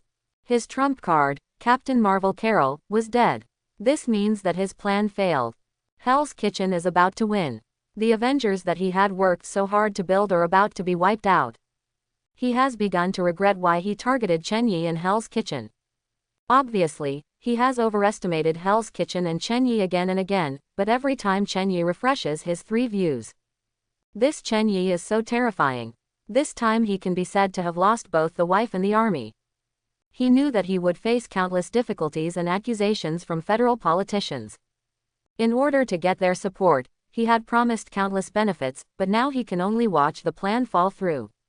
Sure enough, the next second, the phone of the temporary base was bombarded by the federal government, and various questions and accusations kept coming, making He Lu Dan overwhelmed. What he didn't know was that in this battle, he not only lost Carol, but it was also hard to say whether he could survive.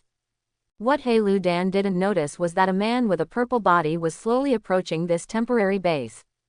The battle was over, and the battle was over. Chen Yi rushed to the scene as fast as lightning, and the chaotic scene in front of him made him instantly understand why Phoenix Jean fell into such a violent state. He glimpsed Storm and Bullet lying in a pool of blood, covered with scars, and obviously unable to fight anymore. The powerless state of these 2 comrades may be the real reason why Jean lost control and turned into a Black Phoenix. Chen Yi's eyes quickly swept across the battlefield, and finally fixed on Wanda and Phoenix Jean. He saw Wanda surrounded by chaos magic, like a burning flame, trying to resist Jean's attack.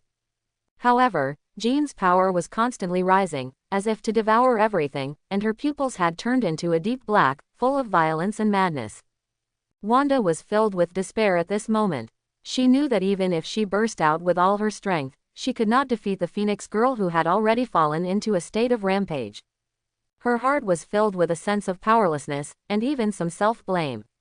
She thought that if Chen Yi saw her performance here, he would be very disappointed. She felt so tired, as if she could no longer hold on. Chen Yi, I may not be able to wait for you to come. Wanda thought sadly in her heart. However, just when Wanda was about to give up, Chen Yi's figure suddenly appeared beside her. Chen Yi saw Wanda's hard resistance, and knew that Wanda was not the opponent of the Black Phoenix at present. He looked at Chen coldly. This guy dared to kill Wanda and messed up Hell's Kitchen. Chen Yi raised a finger, waved it lightly, and shot a virtual flash at the Black Phoenix. The virtual flash drew a dazzling light in the air, like a meteor breaking through the night sky, and directly hit Chen's body. Although Jean quickly blocked the attack, she had to temporarily stop attacking Wanda. Chen Yi hurried over to support Wanda, his eyes full of heartache and concern. "It's okay, I'm here," he said softly. When Wanda heard Chen Yi's voice, the despair in her heart instantly dissipated. She knew that as long as Chen Yi was there, she would be able to survive this difficult time.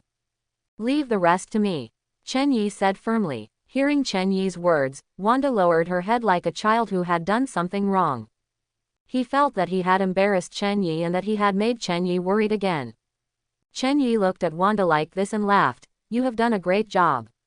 Take Pietro and your sister Polaris to rest." Chen Yi did not blame Wanda. After all, she tried her best. Logically speaking, Wanda's chaos magic should be no less than that of the Dark Phoenix, and the strength of the two should be similar. Of course, the two are not in their prime yet. If they fight in their prime, not to mention Hell's Kitchen, the entire universe will be destroyed. Even if Chen Yi is confident now, he is not confident enough to beat the two in their peak form. Chen Yi still remembers the movie he watched at that time. If Wanda hadn't been stunned, the purple potato spirit Thanos would not be Wanda's opponent. Not to mention the Dark Phoenix, when it explodes, it doesn't recognize anyone. It's nonsense to use the cost of life to resist the weight of the entire lake in the movie. How can it be so easy to die? The most exaggerated thing is that whether it is chaos magic or phoenix power, both can modify reality in their strongest states. Wanda's highest record is that after she said that there are no more mutants in the world, all mutant abilities disappeared, and only some powerful mutant abilities did not disappear. And Phoenix Girl is not much behind. Her Phoenix fragments restored the abilities of all mutants and even more mutants appeared, and the Phoenix power is immune to causality. This makes Chen Yi feel that the reality gem is garbage. This also made Chen Yi feel that the world was unfair for a while. No matter how hard he tried, he could not be as strong as those people with bug skills. Fortunately, Chen Yi had the system, otherwise it would be difficult for him to survive in this dangerous Marvel universe. However, Chen Yi now felt that although the current Black Phoenix was very powerful, he could still suppress it with his current strength, and he could not kill it. After all, the power of the Phoenix is immortal, and it can even revive life. I just don't know if the current gene is so strong. Just as Chen Yi was lost in thought, the attack of the Black Phoenix came mercilessly. This out-of-control mutant, her reason has been completely controlled by the Phoenix. Swallowed by the power, endless energy surged in her body, making her a violent and dangerous existence. Her attack was full of destructive power, as if to destroy everything that stood in her way. However, Chen Yi did not seem to take this attack seriously. He just turned slightly and said lightly, "On my right." Then, he summoned Deadpool. Deadpool had just appeared on the battlefield, and before he could react, he was hit by the molecular energy cannon of the Black Phoenix. The red wine and wine glass in his hand drew a beautiful arc in the air, and then fell heavily to the ground, breaking into pieces. The recovered Deadpool looked at Chen Yi in disbelief, as if asking, "Am I a meat shield?" He had never expected that he would be teleported here inexplicably, and a hole was punched as soon as he appeared. If he had not been immortal, he would probably have been a lifeless corpse at this moment. Chen Yi did it on purpose. Did Chen Yi find out that I was slacking off? Deadpool thought guiltily. He turned to face the Black Phoenix with an arrogant smile on his face. He didn't care about Chen Yi's strange look, but shouted, "You are so rampant in my territory. Although you are good-looking, you can't be so presumptuous." After that, he drew out his two swords and slashed at the Black Phoenix fiercely. His movements were swift and fierce, as if he wanted to vent all his anger and dissatisfaction on this attack. "Watch it, it's you, a black woman, who's going to hit me, right?" Deadpool shouted loudly, his two swords slashing cold light in the air. "Let me show you how powerful I am." He continued to shout, as if he wanted to use his strength to prove that his words were not empty words. However, his arrogant smile didn't last for a few seconds, and the next second he was hit by the Black Phoenix's attack, his hands and feet were twisted into balls, and he was beaten back like a kneaded toy. "Wanda," She couldn't help laughing even though she was upset. Deadpool recovered quickly. He hugged Chen Yi's thigh and cried, "Chen Yi, this guy bullied me. I can't beat him." Seeing Deadpool like this, Chen Yi couldn't help laughing. He couldn't help but sigh in his heart. He dared to fight the runaway Phoenix girl alone. Was it the courage given by a singer named Liang? Okay, I didn't summon you here to let you fight her. Hurry up and take out your horse charm, treat Pietro and Wanda, and leave the rest to me, Chen Yi explained. Deadpool heard Chen Yi's words and then turned his attention to Pietro lying on the ground. Ha ha ha ha, you have a day too, Xiaopi. Deadpool laughed unscrupulously. Chen Yi ignored the sly Deadpool and looked at the out-of-control Dark Phoenix. You are the one who hurt my family. After saying that, Chen Yi's eyes turned red, and a red aura enveloped his body, which was a sign of using chaos energy. Wanda couldn't beat Dark Phoenix with chaos magic, but that didn't mean Chen Yi couldn't. An eye for an eye, a tooth for a tooth. This is Hell's Kitchen. Wanda, watch out, this is how chaos magic should be used. The battle was fierce, and the surrounding space seemed to tremble under the power of their magic. Chen Yi's chaos magic was like a wild storm, colliding with Chin's phoenix power, causing a series of deafening roars. Wolverine Logan rushed to the scene anxiously, and the scene in front of him made him gasp.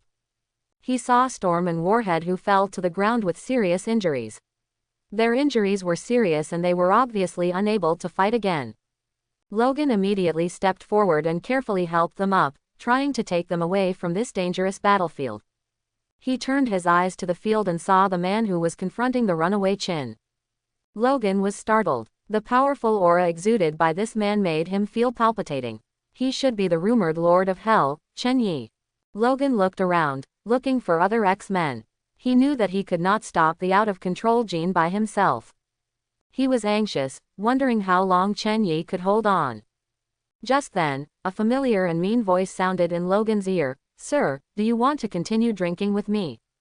Logan turned around suddenly and saw Deadpool Wade lying on a sofa that he got from nowhere, holding a bottle of frozen Coke in his hand and a relaxed smile on his face.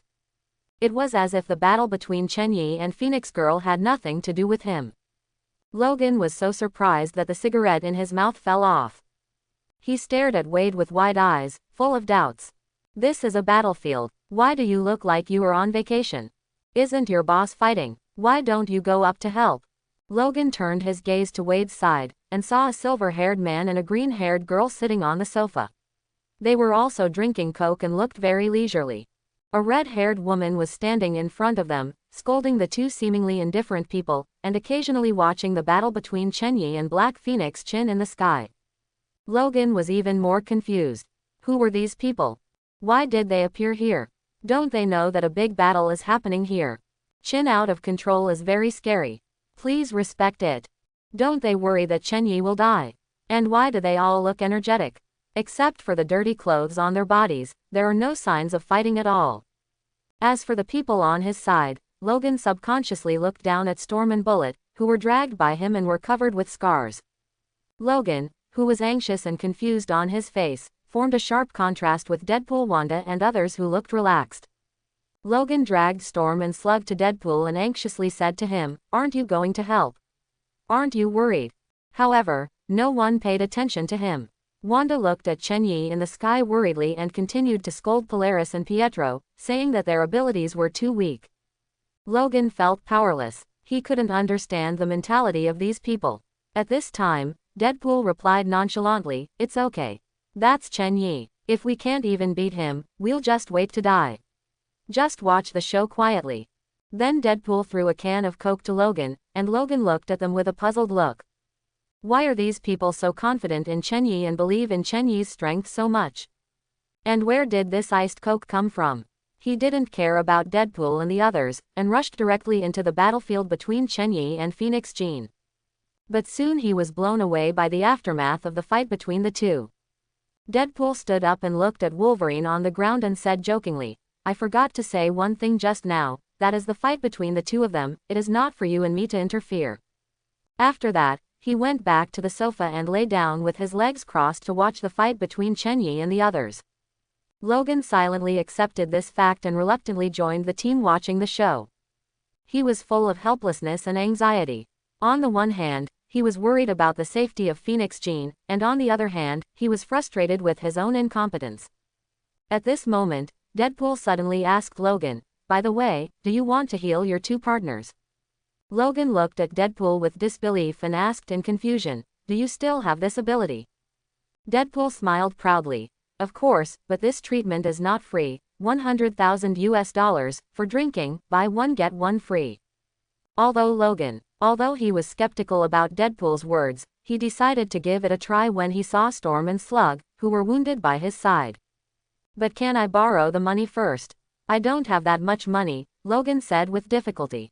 He was usually poor and didn't even have $100 on him. Hearing that Logan was a poor guy, Deadpool's enthusiasm also dropped. The two were arguing. On the other side, Magneto was still dragging Professor X to fly towards Chen Yi's battlefield. "Old buddy, can you speed up a little bit?" Professor X urged. Professor X was also very anxious at this moment. Now his superpowers have failed and he can't sense Jean Grey's situation. "Old buddy, can you go faster?" Professor X Charles urged anxiously. His face was full of worry. At this moment, his superpowers have failed and he can't sense Jean Grey's situation. He can only rely on Magneto's speed to get to the battlefield as soon as possible. Magneto Eric also looked anxious. He shouted, "You think I don't want to, but my superpower is magnetism, not flying. I've tried my best." His voice was full of helplessness and anxiety. He was also doing his best, but it would take some time to reach the battlefield of Chen Yi and the Dark Phoenix Jean Grey. If he hadn't brought Professor X, he would have arrived long ago. "Can't you sense the situation on the scene?" Magneto Eric asked, his voice full of expectations. "I only know that the Lord of Hell has also gone there, and then my ability can't sense the situation of the two of them," Professor X Charles said solemnly. His voice was full of worry and helplessness. He didn't know much about Chen Yi's strength at the moment, and felt that no matter how strong Chen Yi was, he couldn't beat the runaway Jean Grey. When Magneto Eric heard that Chen Yi had also arrived at the battlefield, his nerves relaxed and his speed slowed down. He believed in Chen Yi's strength and felt that with him there, nothing would happen. Feeling the obvious decrease in speed, Professor X Charles looked at Magneto Eric beside him in confusion, as if asking, "What are you doing? Why slow down?" "Don't worry, nothing will happen with Chen Yi here, take your time," Magneto Eric said calmly. However, Professor X Charles did not understand why his friend was so blindly confident in Chen Yi. He didn't know how strong Chen Yi was, but he only knew how terrifying Jean Grey was when she was running wild. He was worried that Chen Yi could not stop Jean Grey, and he was even more worried that she would hurt innocent people. Therefore, he eagerly urged Magneto Eric to speed up, hoping to get to the battlefield as soon as possible. The two of them were very busy. Don't urge me, I'll be there soon. If you urge me again, I'll really leave you behind and go there first," Magneto Eric responded to Charles's urging irritably. His eyes were full of firm trust in Chen Yi. "I've told you countless times that Chen Yi's strength is extraordinary. Even if that Phoenix girl is powerful and crazy, she can't be his opponent." Eric's words were full of deep admiration for Chen Yi. He himself didn't know where this trust came from, maybe because Chen Yi had let him go, or maybe because he knew that Chen Yi would do his best to protect Wanda and prevent her from getting hurt in the slightest. After all, Chen Yi and Wanda had been together for much longer than he, the so-called biological father. Perhaps, this is the blind trust a father has in his son-in-law. He couldn't understand why Charles couldn't understand his trust in Chen Yi. Charles, who always had a unique vision and was very accurate in judging people, how could he have misjudged Chen Yi this time? Charles looked at Eric with a helpless look on his face. He couldn't understand why Magneto, who was always confident and didn't accept anyone, admired Chen Yi so much. He even suspected that Eric was brainwashed by Chen Yi. What kind of magic did Chen Yi, known as the Lord of Hell, have to make Eric so convinced? Charles didn't blame Eric. After all, he hadn't seen Jean out of control with his own eyes. He himself had only seen Jean's out-of-control power when she was 5 years old and twice afterwards. That power was so strong that even he almost couldn't suppress it. Now thinking back, he still felt a lingering fear. He knew that Jean's power lay in her emotions. When she is angry, sad or afraid, that kind of power will surge out like a flood and beast, uncontrollable. That is why he has been carefully protecting her and preventing her from any stimulation. However, this time, Jean seemed to be really angry, and her power was beyond his control. You don't understand, Eric. Charles looked at Eric, his eyes full of worry. You know nothing about Jean's strength. Her power has exceeded our imagination. I am worried that even Chen Yi will find it difficult to deal with it. So we need to go there as soon as possible. I believe that only if all of us assist Chen Yi can we suppress Jean, Charles said to Eric seriously. He felt that even if all of us plus Chen Yi could not beat Jean. He had already started to think of countless plans in his mind on how to stop Jean. However, he found that Eric was even more excessive this time and stopped directly. He looked at Magneto with anger and confusion. Eric, what are you doing and why stop? Eric did not answer immediately. His voice was calm and deep, as if with a hint of sarcasm.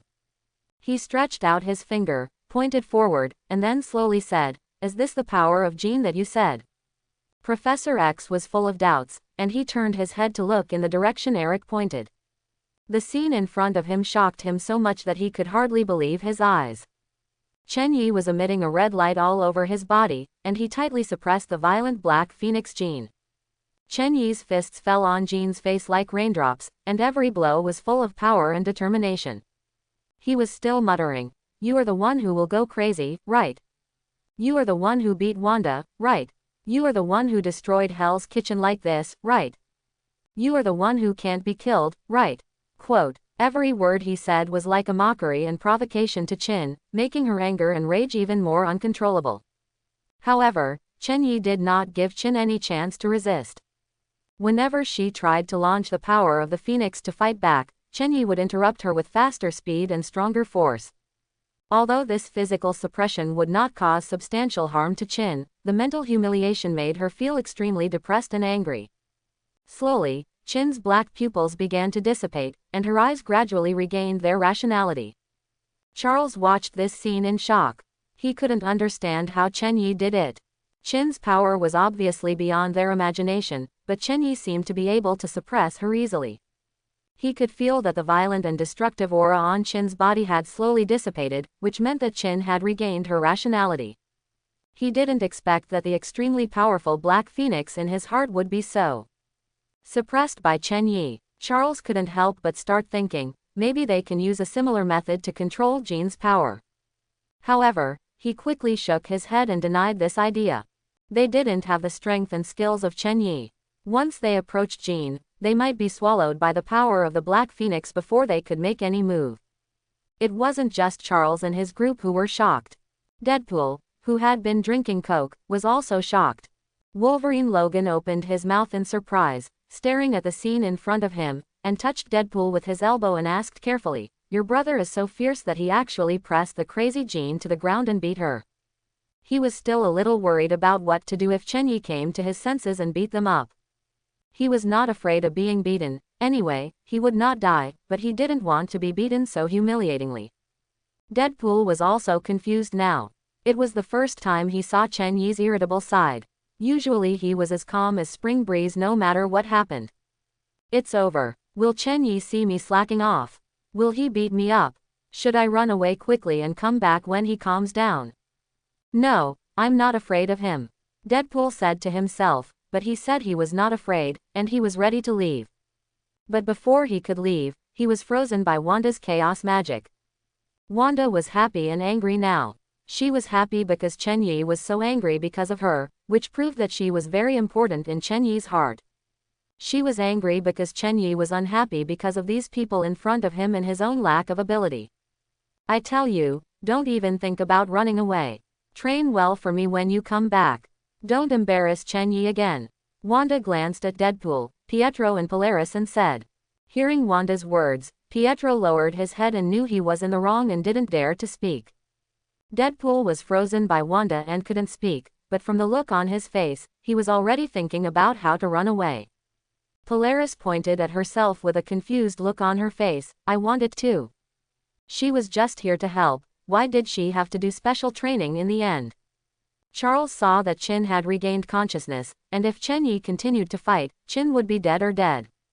He quickly stopped her, and soon Chen Yi, who heard the voice, stopped his hand. He calmly stood up and patted the dust off himself, and turned back into the elegant and easy-going Chen Yi. At this moment, Chen Yi only wanted to find the black stewed egg and make it pay the price. The old man was beaten, and the old man was beaten. Chen Yi stopped what he was doing. His eyes were cold and firm, like the cold wind in winter, piercing people's hearts. His eyes slowly moved between Magneto and Professor X, and finally fixed on Professor X. He sneered at the corner of his mouth and slowly said, "Why, if you beat the younger one, the older one will come out to support you." This sentence was like a thorn, deeply piercing Professor X's heart. He sat in a wheelchair, with a complicated expression on his face, helpless, bitter, and deeply regretful. He understood that Chen Yi's anger was not just directed at him alone, but at the entire X-Men, at the damage they brought to Hell's Kitchen. Chen Yi was not surprised that Magneto came over. After all, he had seen his daughter Polaris before. Magneto really cares about Wanda. Chen Yi didn't have a good face for Magneto, and didn't take him seriously as his father-in-law, but he was Wanda's biological father after all, so Chen Yi had to give him some face. Chen Yi didn't know that Magneto was not just for Wanda, but also because Magneto wanted to join Hell's Kitchen and follow Chen Yi. However, Chen Yi didn't have a good face for Professor X, because the X-Men under his command made the current Hell's Kitchen in tatters. Maintenance and reconstruction will take a lot of time. This is why Chen Yi was so angry just now. If Chen Yi hadn't seen that Professor X was a guy in a wheelchair, Magneto was around him, and Professor X was really a good person, Chen Yi would not have taken action directly. Chen Yi admitted that Professor X was a great man, his mutant superpowers were very scary, and if he wanted, he could control all humans in an instant. As long as Professor X has a little bit of evil thoughts, he can do whatever he wants. He can make humans accept the fact that mutants exist in an instant, and he can also use superpowers to create the paradise of his dreams. But he didn't, so Chen Yi admired him very much. The most respectable thing about a person is that he is willing to be a good person even though he has the ability to easily destroy the world. At least Chen Yi can't do it. However, admiration is admiration, and position is position. Now Chen Yi and Professor X are on opposite sides, so he naturally can't give Professor X a good face. The reason why he didn't take action directly is the highest respect he can give to Professor X. Although Professor X can't read Chen Yi's heart, he can also feel his unwelcome from Chen Yi's expression. He knew he was wrong and didn't say anything. In fact, if he could, Professor X wouldn't want to do this. In fact, he was just pretending at the beginning, and he was just pretending to give the X-Men a task. Otherwise, he wouldn't be chatting with Magneto there. If Professor X really used his ability, all the residents of Hell's Kitchen, including Chen Yi's friends, would be easily controlled. "Thank you, Lord of Hell, maybe I can call you Chen Yi," Professor X said kindly like a kind old man. He was thanking Chen Yi for stopping the runaway gene. "I'm sorry, I admit that it was my mistake to attack Hell's Kitchen. I was wrong. I am willing to make compensation," Professor X said sincerely. Of course, he also knew that Chen Yi might not accept his apology. After all, it was like the end of the war, the aggressor was defeated and had no choice but to compensate. "Humph, Hell's Kitchen comes and goes as it pleases," Chen Yi said disdainfully after listening. Chen Yi really didn't understand why one or two people thought that they were easy to bully in Hell's Kitchen and thought they could leave as they pleased. If he was the loser, I'm afraid that not only himself, but all the people in Hell's Kitchen and his family would die. Suddenly, Hank, the beast who had just arrived, mistakenly thought that Chen Yi was going to hurt Professor X, and turned into a beast to attack Chen Yi. But before he rushed over, he was pressed to the ground by Master Yi's gravity. Not only did Hank rush over, but Chen Yi's people also rushed over. It's just that they didn't show their heads. Chen Yi didn't look at Hank lying on the ground, his eyes turned to Professor X. He spoke slowly, with a hint of teasing in his tone. "Why do you want to fight again?" Chen Yi's voice had just fallen. Professor X's face changed drastically, he could feel several powerful auras slowly rising around him. He felt a breath on the roof, like a lonely and arrogant white wolf. Arrogant and mysterious. There was another aura like a giant black cricket. Although it was huge, it was extremely flexible. There is also an aura like a white gold glaring King Kong, majestic and powerful. There is a golden aura in the distance as vast as the sky. What made Professor X most uneasy was that he could also feel a red aura, which was full of evil and weirdness and made people shudder. Professor X's heart tightened. He knew that these auras belonged to Chen Yi's men.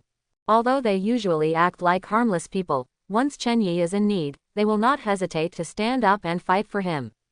Even Deadpool, who has always been known for his tricks, was silent at the moment. He pulled out his two swords and stared at Wolverine closely. His eyes showed unprecedented seriousness and solemnity, as if to say, if you dare to hurt Chen Yi, I will chop off your head without hesitation. Professor. Then Professor X looked at Magneto, who was silent on the side, as if asking him to help quickly. Magneto's eyes widened when he saw Professor. But in order not to embarrass himself in front of his old friend, he slowly walked forward and patted Chen Yi on the shoulder with a familiar look and said, "Give me a face, and I will vouch for Charles." After hearing this, Chen Yi looked at Magneto with disgust, wondering what was going on with this old guy and why he thought he had such great dignity. Seeing Magneto's eyes asking for help, it seemed as if he was saying to give him some face. Seeing that Chen Yi was unmoved, Magneto could only whisper in Chen Yi's ear. After hearing this, Chen Yi looked at Magneto with wide eyes. He didn't expect that this guy was even more ambitious than him. He actually wanted to stuff all the mutants into Hell's Kitchen, but after hearing this, Chen Yi was very moved, and it was also very maneuverable. After all, both mutant leaders are here, and it really works if they agree. It's just that Chen Yi thinks that this Magneto is so kind. Is it some kind of conspiracy? How could Professor X agree? After all, the mutant school is Professor X's lifelong effort. Is this their plan to delay the war? Let's go back and regroup and fight back. If this happens, I will just let the tiger go back to the mountain. Chen Yi thought silently in his heart. Professor, I just thought that Magneto was so proud that he could convince Chen Yi. Just when Chen Yi was hesitating, a figure flew down from the sky, and it turned out to be Tony. Tony opened the steel mask and said, "The war is over. I think the military has begun to withdraw. What's going on?" When Chen Yi heard Tony's words, he closed his eyes and searched with a domineering look. After a moment, he slowly opened his eyes and said with relief, "Yes, the war is over." But Chen Yi was very curious. Why did the black braised eggs make the federal government people retreat? Could there be something unexpected in the middle? The residents of Hell's Kitchen saw the federal government's troops and the army leaving one after another. They were like a frozen lake that suddenly cracked, showing incredible expressions. Some people's eyes flashed with post-war numbness, as if asking, "Is this true?" Some people stared with their eyes wide open, not daring to believe their eyes. Suddenly, a voice broke the silence, "We won." This voice was like a leaf blown by the wind, trembling gently. The other residents seemed to be awakened by this voice, and they all raised their heads, with hope in their eyes. "We won. We actually defeated the federal government and the army." This voice was transmitted among the residents like a wave, and everyone was repeating this sentence, as if to confirm that this was not a dream. Their faces were full of surprise and disbelief. They looked at each other as if asking, "Is this true?" However, they did not celebrate immediately. They were afraid that it was a conspiracy of the federal government and that they would come back with a surprise attack. They watched everything around them vigilantly, waiting for possible changes. When they saw with their own eyes that the federal government agents and the army had all evacuated, the emotions that had been suppressed finally broke out at this moment. "We won." This voice spread among the residents like a storm. Everyone was cheering, everyone was jumping. Their faces were filled with joy and pride, as if this moment was the best moment in their lives. "We survived." This sentence flowed in the hearts of every resident like a warm current, and they felt extremely fortunate and grateful. They were grateful to Chen Yi, the Lord of Hell, for leading them to win the war. They were grateful for their decision and for being able to survive this war. Looking back, every resident of Hell's Kitchen was once very scared. They knew the strength of the federal government and the army, and they had participated in this battle with the determination to die. However, they did not give up. They chose to believe in Chen Yi and chose to fight for survival. Now, when victory really came, everyone couldn't help but cheer, and vent the emotions that had been suppressed before.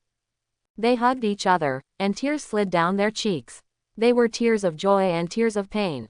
They shouted Chen Yi's name loudly. Chen Yi, the Lord of Hell. This voice echoed in the night sky, as if it was the highest praise for Chen Yi. They thanked him for giving them hope and courage, and thanked him for leading them to win this seemingly impossible war. At this moment, the residents of Hell's Kitchen are no longer synonymous with fear and despair, they have become a symbol of courage and tenacity. They proved with their actions that even in the face of a powerful enemy, as long as there is faith and courage, they will definitely win. The federal government, Hell's Kitchen won't fall so easily. The Hell Army. Those vulgar gang members seemed to have found an outlet for release on this special night and started their carnival. They usually hide in dark corners and live on the edge of society. They are full of fear and anxiety about the upcoming war. After all, the fights between gangs are only small-scale fights at most. Who has ever experienced such a large-scale war? This is also the first time for them to participate in such a war.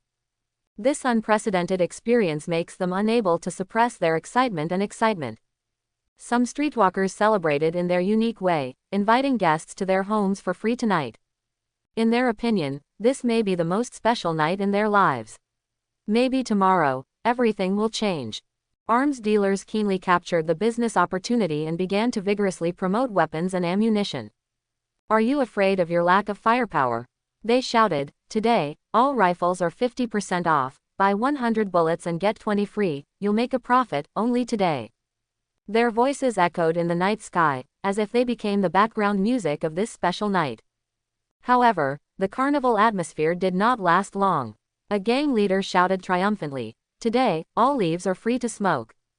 As soon as he finished speaking, a chill suddenly came from the air. He immediately realized his mistake and quickly changed his words. No leaves, you were wrong, it's drinks, I'll pay for it." His words were full of fear and tension.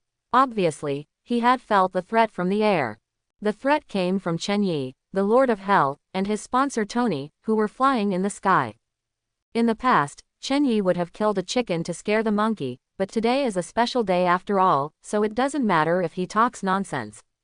Now Chen Yi has no time to care about the people below. He is pulling Tony and trying to persuade him to invest some money to reorganize Hell's Kitchen. At the same time, the people of the Big Apple outside Hell's Kitchen were deeply shocked and disappointed. They couldn't believe that the federal government would lose to a small Hell's Kitchen. Their hearts were filled with anger and confusion. Return the money. They shouted, our taxpayers' money was just wasted like this. Can't even beat a group of sewer people. They questioned the government's incompetence and were full of worries about the future. It's over. Will the Lord of Hell take revenge on us? We can't stay in the Big Apple anymore. Some residents have already imagined the revenge of the Lord of Hell in the future. However, neither the people in Hell's Kitchen nor the X-Men who have not left Hell's Kitchen know that a threat to the entire Big Apple is coming. In the White House, who allowed them to use the big mushroom? America's #1 leader was roaring. And not just one, but 3 big mushrooms. What are they thinking? Are they going to raise the Big Apple to the ground? The Big Apple is one of our most important cities. Now the whole world is watching us, thinking we are going to start the S3 season. If other countries see us blowing ourselves up, we in America will become a joke. Immediately, find the director of S.H.I.E.L.D. and shoot him immediately. The secretary immediately whispered, it's Nick Fury, director, I just received a message, Nick Fury Ray has committed suicide out of fear of crime. Now the director of S.H.I.E.L.D. is a white man named Pierce. Quote, Leader #1 was very angry at this moment, committing suicide out of fear of crime. How dare he die? He deserves to die. How dare he? He died so easily. I don't care what method I use, stop those big mushrooms immediately, everyone immediately, if you don't stop, everyone will die. Leader #1 is in a mess now. After all, if it really explodes, his career as a leader will end, and his life may not be saved. After all, there must be someone to take the blame. After all, Nick Fury, the #1 scapegoat, is dead. If Chen Yi heard it, he would definitely shout that it is impossible. After all, He Lu Dan is not a person who would commit suicide out of fear of crime. There must be some conspiracy here. The story goes back to an hour ago, when Black Sauce Egg was busy in his secret base underground. He had just witnessed Captain Marvel being killed by Chen Yi and was thinking about how to deal with Hell's Kitchen. At the same time, he also needed to deal with politicians from the federal government who always tried to interfere in the internal affairs of S.H.I.E.L.D. I said, all this is expected. Don't worry, Hell's Kitchen will definitely be raised, and your share of the land will definitely not be less at that time. Fury explained to his old friend on the phone. Their conversation revealed a deep tacit understanding and confidence in the future. Suddenly, the door of S.H.I.E.L.D's secret base was opened. All the agents immediately looked at the door vigilantly, and saw a man in a black suit and purple all over walked in. His appearance surprised everyone, because this person should be imprisoned in the prison of S.H.I.E.L.D. The agents immediately raised their guns and pointed them at the strange purple man. Coulson raised his gun and warned loudly, "Purple man, why can you come in? Where are the agents outside?" Coulson was deeply afraid of this purple man. He knew the ability of the purple man, which was a pheromone hormone that could control others. As long as the target's skin absorbed these hormones, the purple man could control it through words, just like hypnosis. Moreover, the purple man could control multiple targets as long as he could get close to them. Is it a backup arranged by Director Fury? Coulson was confused. Only Director Fury could arrange such a thing to let the purple man out of prison. The purple man faced many guns, but did not show any panic. Instead, he walked forward swayingly as if he had returned to his home. He bowed to Director Fury in a gentlemanly manner and said, "Nick Fury, nice to meet you." He deliberately lengthened the name Nick Fury, which made people feel deeply weird. Coulson immediately noticed something was wrong. He knew that Purple Man and Director Fury were not meeting for the first time, and there must be something wrong. He looked at Director Fury nervously, waiting for his order. At this time, Director Fury had a deep and calm look in his eyes, as if he was thinking about some important decision. In the tense atmosphere, Director Fury finally spoke. His voice was firm and powerful, as if it could penetrate all the confusion and chaos. "Purple Man, why are you here? I don't remember asking you to come here. What are you doing here?" As Director Fury's words fell, the atmosphere of the entire base became more tense. And Coulson and other agents were nervously waiting for the next action. A strange smile appeared on Purple Man's face, as if he didn't care about Director Fury's words. "I'm here to ask you for something," the Purple Man said strangely. As soon as the voice fell, the atmosphere on the scene became even more terrifying. Coulson already felt that the visitor was not kind, but what made him even more uneasy was that he, with many years of experience as an agent, could clearly feel that something was wrong with Director Fury next to him. Although many details of Director Fury next to him were the same as he knew, there were still some subtle changes. Coulson believed in his own intuition very much. After all, he survived by relying on this intuition. Coupled with the meaningful words of the Purple Man just now, Coulson thought of a terrible possibility. That is, the so-called Director Fury in front of him is a fake. Coulson didn't dare to think about it, but his expression had already been seen clearly by the Purple Man. Coulson's face changed drastically, and his expression had clearly exposed his inner fear and doubt. The Purple Man saw Coulson's expression, and the corner of his mouth curled up a weird smile, as if he had seen through Coulson's thoughts. "You don't look stupid. Do you want me to spare your life?" Purple Man said with a strange smile. This sentence filled Coulson's heart with fear. He knew that he had been seen through by the other party. "Okay, I've talked to you for almost enough time. You should have inhaled my poison gas. It's time to spare your lives." Purple Man's voice suddenly became cold and ruthless, like a judge, announcing the fate of everyone. It turned out that Purple Man had been observing them secretly and deliberately wasted time talking to them just to maximize his abilities. He used poison gas, controlled everyone's mind and made them his puppets. The next second, the agents who were still vigilant suddenly lost control, and their guns turned to their foreheads miraculously. As the Purple Man waved his finger, gunshots rang out, and the agents fell into a pool of blood. The Purple Man was like an elegant conductor, controlling the rhythm of the whole scene. He slowly walked to Coulson, with a cunning light in his eyes.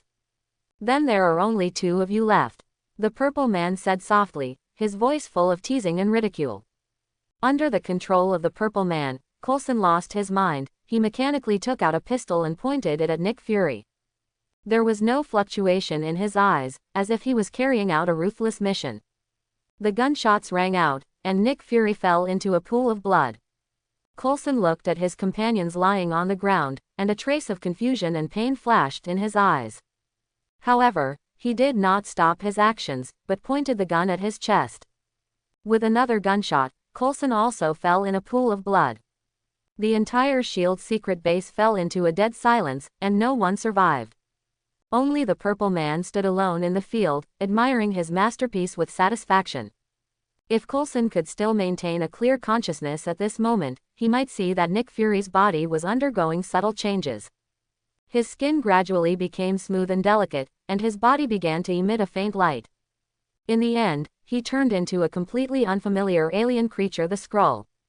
The Purple Man made a phone call and smiled triumphantly. The mission is completed.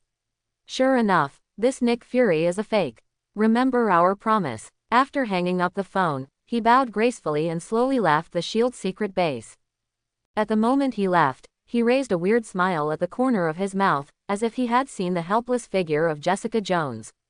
Jessica Jones, you can't escape from my palm, wait for me. His voice echoed in the empty base, with a hint of evil and arrogance. At the same time, Pierce also hung up the call from the Purple Man. A sly smile flashed across his face, as if everything was within his expectations. He said to the man opposite, "Sure enough, the Nick Fury there is a fake. It seems that we have to find the real Nick Fury.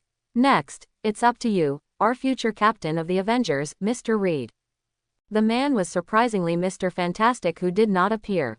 Pierce and Mr. Fantastic looked at each other, and their eyes were flashing with ambition and desire. The weather was very hot, but the weather was very hot.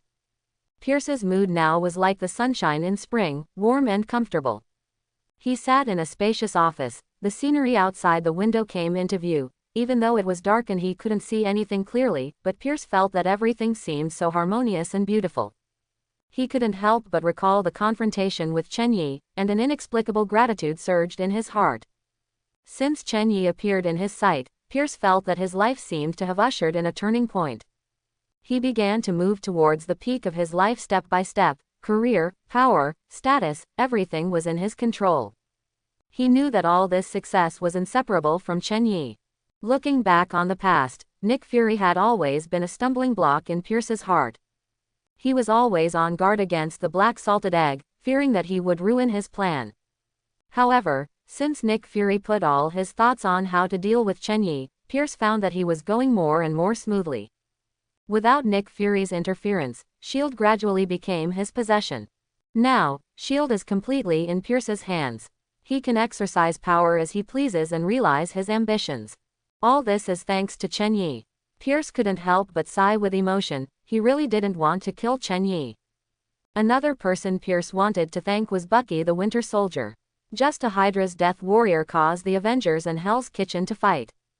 Bucky the Winter Soldier made an indelible contribution to the revival of Hydra, and Pierce now wanted to burn 2 incense sticks for Bucky. But then again, Bucky has a grave, and it seems that Tony has taken his body to an unknown place.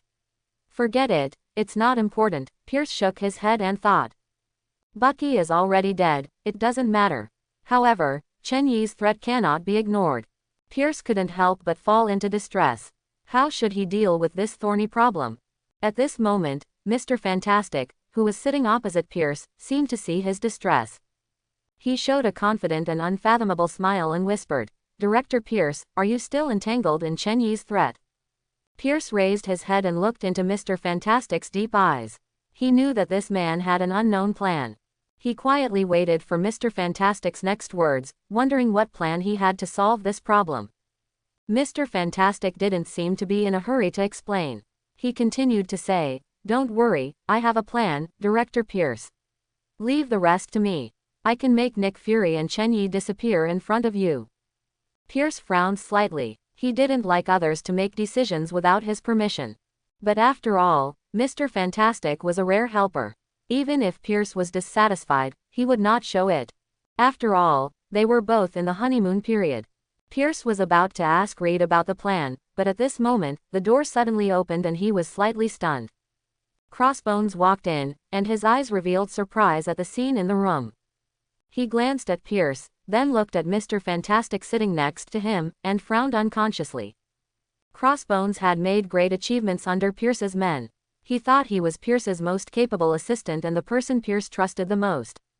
However, now Pierce was talking in secret with another person he was not familiar with, Mr. Fantastic. This made him feel an inexplicable threat, as if his position was challenged. It seems that I am no longer Pierce's favorite person. A complex emotion surged in Crossbones' heart, both loss and unwillingness. He felt that he was ignored, and this feeling made him very uncomfortable. So he turned around and prepared to leave, and no longer disturbed Pierce and Mr. Fantastic's conversation. However, just as he was about to leave, Pierce's voice sounded behind him. "Stop, what's the matter?" Pierce's tone was a little unhappy. He was talking about important things with Mr. Fantastic and didn't want to be disturbed at this time. But he also knew that Crossbones was his right-hand man, and his affairs were equally important. Crossbones stopped and turned to look at Pierce. He hesitated for a moment, then said, "Director, there is a message to report to you." There was a hint of dissatisfaction in his voice. He didn't want to disturb Pierce at this time, but he also knew the importance of this news. "Hurry up and tell me, didn't you see I was chatting with Mr. Fantastic?" Pierce's tone revealed impatience. He didn't care about Crossbones' emotions, he only cared about the important news. Crossbones' dissatisfaction became stronger when he heard Pierce's words. He worked hard, but he was not as good as a new Mr. Fantastic. He was originally going to tell Pierce a good news, but now he didn't want to say it. However, he still had to say it. "I have found the location of Nick Fury." Pierce was shocked when he heard the news, and then he was ecstatic. He had been looking for Nick Fury's whereabouts and wanted to settle the past grievances. Now, he finally found Nick Fury's location. He couldn't wait to see his old rival die in front of him. "Take me there," Pierce said anxiously. He couldn't wait any longer, he wanted to see Nick Fury's death immediately. Mr. Fantastic also heard the news, and he immediately urged Crossbones to take them there. He also wanted to see what kind of person this legendary Nick Fury was. Pierce walked in front, his eyes flashing with a gloomy light. He looked at Mr. Fantastic walking in front of him, and couldn't help thinking in his heart, "Don't you see who is the boss?" It seems that Mr. Fantastic has great ambitions, and he doesn't seem to be a person who is willing to be under others. It seems that he should be prepared to betray. He was dissatisfied with the appearance of Mr. Fantastic and was also wary of his ambitions. But he didn't show it, just silently followed Mr. Fantastic and moved towards Nick Fury's position. On the other side, in a secret room in S.H.I.E.L.D., Nick Fury had seen the death of his friend Skrull from the surveillance. And Coulson, his loyal subordinate, had also died. Coupled with the death of Captain Marvel Carol. Now, he clearly realized that his plan had completely failed. He lost his friends, his men, and his heroes. His world seemed to collapse in an instant. Although Nick Fury was a ruthless agent, he was still deeply hurt by the death of so many close people. There was a firm light in his eyes. He knew that he could not fall down like this. He had to stand up and avenge his friends. He took a deep breath and forced himself to calm down. He knew that the most important thing now was to leave this place, otherwise Pierce would come to kill him. He had found the traitor in S.H.I.E.L.D. If he didn't leave, he would be in real danger. "As long as I am alive, I will definitely come back. Chen Yi, Pierce, wait for me." Nick Fury swore silently in his heart. But can he really leave? The two of them were in a hurry, and the two of them were in a hurry. Just as Nick Fury quickly packed up his things and prepared to leave quietly, a quick and violent knock on the door suddenly sounded, as if to shatter the entire room. His face instantly became solemn, and he knew in his heart that the tracking of the inner ghost was so fast that it was beyond his expectations. As an experienced agent, Nick Fury knew that he must remain calm in such an emergency. How could Black Egg, who has been an agent for so many years, not give himself a way out? He immediately ran towards the escape passage. However, just as he was about to step into the escape passage, a huge force slammed into the alloy security door. The door panel was originally indestructible, but in front of this force, it was like paper, kicked away in an instant, and whistled towards Nick Fury. Nick Fury's reaction speed was extremely fast.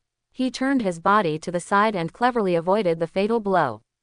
Then, a group of fully armed Hydra agents rushed into the room like wolves and tigers, surrounding Nick Fury. Their eyes were sharp and fierce, as if they wanted to eat him alive. Mr. Fantastic even stretched out a pair of long hands to tie up Black Egg, fearing that he would escape. Seeing this scene, Black Egg knew that it would be difficult for him to escape. He looked outside the door and saw Mr. Fantastic and Crossbones, who tied him with rubber hands, walked in, and finally Pierce. Although Helu Dan was surrounded by layers of enemies, he still maintained the quality of a professional agent and said to Pierce very calmly, "I didn't expect you to find my hiding place so quickly." His eyes then turned to Mr. Fantastic, the genius who always had a gentle smile and an IQ of 200. A trace of doubt and complexity flashed in Helu Dan's eyes. He knew that although Pierce was cunning, he alone could never find his hiding place so quickly. Mr. Fantastic must have contributed to this. He couldn't help but ask himself in his heart, why did Mr. Fantastic get together with Pierce? When did they start working together? Helu Dan's heart was full of doubts and confusion. He admitted that he had been negligent and put all his energy on Chen Yi, and didn't realize that there was a ghost inside the Avengers. However, at this moment, he didn't have time to delve into these. He knew that the most urgent thing was to find a way to escape. As long as he could get rid of Mr. Fantastic's shackles, he believed that he still had a chance to escape. Just as Black Boiled Egg was thinking about countermeasures, Pierce's laughter broke the silence around him.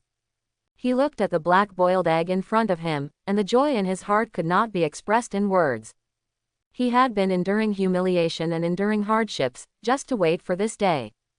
Today, he can finally avenge his previous shame and subdue this old opponent who once oppressed him. He walked in front of Black Boiled Egg, adjusted his glasses, and said sarcastically, "Director Nick, no, I should call you Nick now. I didn't expect you to have this day, right?" He wanted to see the fear, loss and despair of Black Boiled Egg, which would be his greatest satisfaction. However, Black Boiled Egg did not show those expressions as he wished. He still remained calm, even indifferent, and asked, "Pierce, what do you want to do? We should fight together now against Chen Yi, the guy who threatens world peace, right?" Pierce's smile froze on his face. He didn't expect Black Boiled Egg to be able to remain calm at this time and ask such a question. He was stunned for a moment, then said coldly, "Black Braised Egg, do you think I am still the same person as before? I no longer need your guidance. As for Chen Yi, I will take care of him. And you, just stay here and wait for your doomsday." Mr. Fantastic on the side also interrupted at this time. "Nick Fury, we have a way to deal with Chen Yi, thanks to you. Don't worry, your death is not useless." His words were full of sarcasm and contempt, as if he was laughing at Black Braised Egg's powerless struggle. Black Braised Egg saw Mr. Fantastic suddenly interrupt, and he noticed a flash of dissatisfaction on Pierce's face. At this moment, Black Braised Egg understood that Mr. Fantastic and Pierce were not completely in the same group, and they were more of a cooperative relationship. This discovery made Black Braised Egg's heart move, and he suddenly came up with a plan. He turned to Mr. Fantastic and used full. In a tempting tone, he said, "Mr. Reed, I don't know what Pierce promised you, but I can give you the same. And I will give you more. As long as you let me go, how about it?" Pierce, Crossbones and others immediately looked at Mr. Fantastic with vigilance. They were worried that Mr. Fantastic would be shaken by the words of Black Braised Egg. Mr. Fantastic felt the sudden tense atmosphere around him and cursed in his heart. But there was no expression on his face, but he quickly explained to Pierce, "Don't worry, Mr. Pierce, I will always be loyal to you.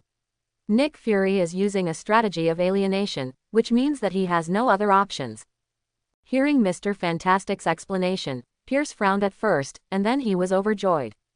He turned around and looked at Black Braised Egg, with a cruel smile on his lips. "It seems that you have no other options, and you have begun to alienate us. I believe in Mr. Reed very much, and our relationship is better than you think." Then, he ordered his men to give him the gun, and he would personally execute Black Braised Egg. Seeing this scene, Helu Dan's heart sank. He knew that his plan to alienate people had been discovered. But he did not give up. He was still looking for a chance to turn the tables. He asked the last question unwillingly, "Why are you so persistent in killing me?" He had actually asked himself this question countless times, but he never got an answer. He hoped to get some clues from Pierce, even if it was just a few words. Pierce's eyes suddenly flashed under his glasses, as if he was thinking about how to answer this question. Then, he slowly opened his mouth and said something that shocked Nick Fury, "Long live Hydra." As his voice fell, a gunshot rang out, and Nick Fury's head exploded instantly. In the last moment of his life, Nick Fury finally understood the truth. It turned out that Hydra was not dead, they had been secretly controlling everything. And he, who had been fighting Hydra all his life, eventually died at the hands of Hydra. This may be his fate, with a beginning and an end. When others heard Pierce's shout, they also shouted, "Long live Hydra." Their voices echoed in the night sky, full of enthusiasm and loyalty. And Mr. Fantastic, who always thought he was a decent person, stood there at this moment, with a look of confusion and fear on his face. He always thought that he was participating in the struggle within S.H.I.E.L.D. and that he was on the side of justice. However, at this moment, he realized that he had been in the struggle between Hydra and S.H.I.E.L.D., and he was actually a villain. "Oh no, I'm on a pirate ship." Mr. Fantastic Reed had only this thought in his mind at this moment. The dead body was buried in the water. Looking at the black salted egg lying in a pool of blood, Mr. Fantastic Reed was full of regret. He was not sorry for the death of the black salted egg, but regretted that he had boarded the pirate ship. He knew that since Director Pierce dared to shout Hydra in front of him, he was not worried that he would spread it. Now there are only two ways in front of Mr. Fantastic: either follow Director Pierce to join Hydra, or fight out now with his own strength. There is no third way, the third way is death. Mr. Fantastic certainly does not want to die, and he does not think he has the strength to fight out the second way. After all, Crossbones next to Pierce is a fighting master. Then the only way is to join Hydra. Mr. Fantastic is not opposed to joining Hydra, as long as he can realize his ambition. He may be able to reach the pinnacle of his life with the help of Hydra's power. His most urgent task now is to think about how to show his ability and let Pierce join Hydra. This is the most critical thing. While Mr. Fantastic was thinking, Pierce looked at the bodies of the dead and injured black salted eggs happily, and everything seemed so unreal. It made him doubt whether the person in front of him was really Nick Fury. In order to confirm whether this black salted egg was really Nick Fury, Pierce wiped his glasses and then ordered his men to collect some blood samples for DNA comparison. The Hydra soldiers acted quickly and collected blood samples. Then, Pierce ordered the soldiers to use flame guns to burn the body of the black salted egg to ashes. Watching the flames burning in the dark night, Pierce felt a complex emotion in his heart. On the one hand, he was relieved that he had finally gotten rid of this powerful enemy. On the other hand, he felt a sense of emptiness and loss. After all, this enemy had been a part of his life, and the fight and competition between them had become a part of his life. However, Pierce soon adjusted his mood. He told himself that no one could hinder him now. He could let go and pursue his dreams and goals. And Reed would become an important chess piece for him to achieve these goals. Next, it depends on his performance. If Mr. Fantastic refuses, then even if Mr. Fantastic is a good chess piece, even if he helps him kill Black Sauce Egg, Pierce will kill him without hesitation. Pierce first signaled to Crossbones on the side, meaning to let Crossbones pay attention to Mr. Fantastic, and kill him if Mr. Fantastic makes any unusual moves. Crossbones immediately understood Pierce's eyes and was eager to kill Mr. Fantastic. Hurry up, you little white face," Crossbones thought anxiously. However, Mr. Fantastic Reed did not do as Crossbones wished. He smiled at Pierce, bowed gracefully, and said something that surprised both Pierce and Crossbones.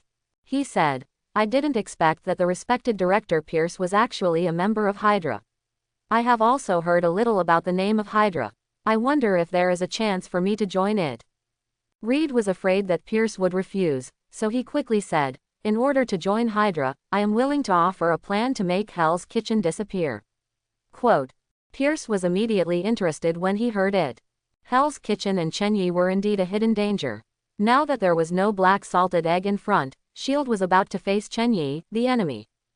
However, Chen-Yi and the people in Hell's Kitchen were not weak either, and he also wanted to see what Reed had. Looking at Mr. Fantastic Reed, he motioned him to continue. Reed was relieved when he saw Pierce's reaction. He knew that this was his chance, and he hurriedly said, "When I was in the Avengers, I observed all the previous battles of Chen Yi, and basically won every one of them." Reed's words made Pierce's face sink instantly. What did he mean by praising the enemy in front of me? Seeing that Pierce's face was not right, Mr. Fantastic hurriedly added, "But there is one thing that Chen Yi seems to have no way to solve." Quote. Crossbones next to him also came over silently. He also wanted to know what a powerful existence like Chen Yi would be afraid of. This thing is actually what everyone is afraid of, that is the big mushroom. As soon as Mr. Fantastic finished speaking, Crossbones was the first to shout, "You are crazy. In the Big Apple. You don't want to die, but I do. You are a lunatic." Crossbones didn't expect Mr. Fantastic to use the big mushroom. That's the Big Apple, with a population of tens of millions, and it is one of the most prosperous cities in the United States. Is it worth it for a mere Hell's Kitchen to be Chen Yi? Pierce didn't say anything, but he also felt that this was impossible, although he didn't care much about the residents of the Big Apple. But he couldn't take the risk. "I'm very dissatisfied with your idea. If nothing else, you know the outcome," Pierce threatened coldly. "Of course, I proposed this method, and there must be a solution. Do you think Nick Fury launched the big mushroom without authorization, was discovered by you, Director Pierce, and then committed suicide out of fear of crime? What do you think of this story?" Mr. Fantastic said confidently. Hearing Mr. Fantastic's words, Pierce's eyes lit up instantly. "This is a good idea. This way it has nothing to do with him." Crossbones looked at Mr. Fantastic with fear, thinking to himself, people who play tactics are dirty and vicious. Millions of people died just to kill Chen Yi. Pierce's eyes lit up when he heard this plan. In this way, all the responsibility will be pushed onto the dead Nick Fury, and it has nothing to do with him. Crossbones looked at Mr. Fantastic with fear. He understood that this seemingly harmless scientist was actually more cruel than anyone else. Pierce thought for a moment, then made a phone call. He took out a mobile phone and handed it to Mr. Fantastic. "Press this confirmation button, and the big mushrooms of Hydra and S.H.I.E.L.D. will be launched." Quote. He motioned Crossbones to leave the room with him, and gave the choice to Mr. Fantastic. Pierce's meaning was obvious. If the matter was exposed, all the responsibilities would be borne by Mr. Fantastic Reed. And he, Pierce, would stay out of it and watch the situation. Of course, they did not go far, also to prevent Mr. Fantastic from escaping. The choice was handed over to Mr. Fantastic Reed. Now it was not a question of whether Reed chose to eliminate Chen Yi or not, but a question of whether Reed chose tens of millions of lives in the Big Apple or his own life. At this moment, he was very tormented. He couldn't bear the death of tens of millions of people. He picked up and put it down several times. He knew that his choice would determine the life and death of thousands of people. He closed his eyes, took a deep breath, and tried to calm himself. In the end, he chose not to press it. He couldn't bear the loss of so many innocent lives. He would rather bear the consequences himself. He put down the phone, his heart full of pain and helplessness. However, Pierce outside the house said at this time, "I forgot to tell you that if you don't press it after 30 seconds, the big mushroom will automatically launch."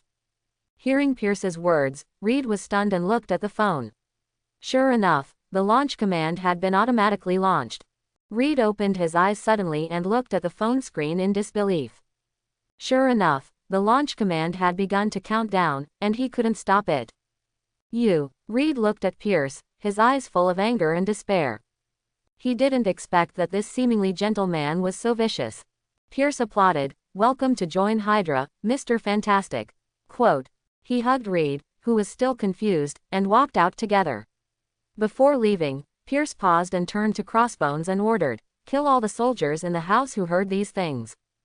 After that, Pierce continued to hug Reed and walked out. Countless gunshots rang out, and the soldiers in the house fell one after another.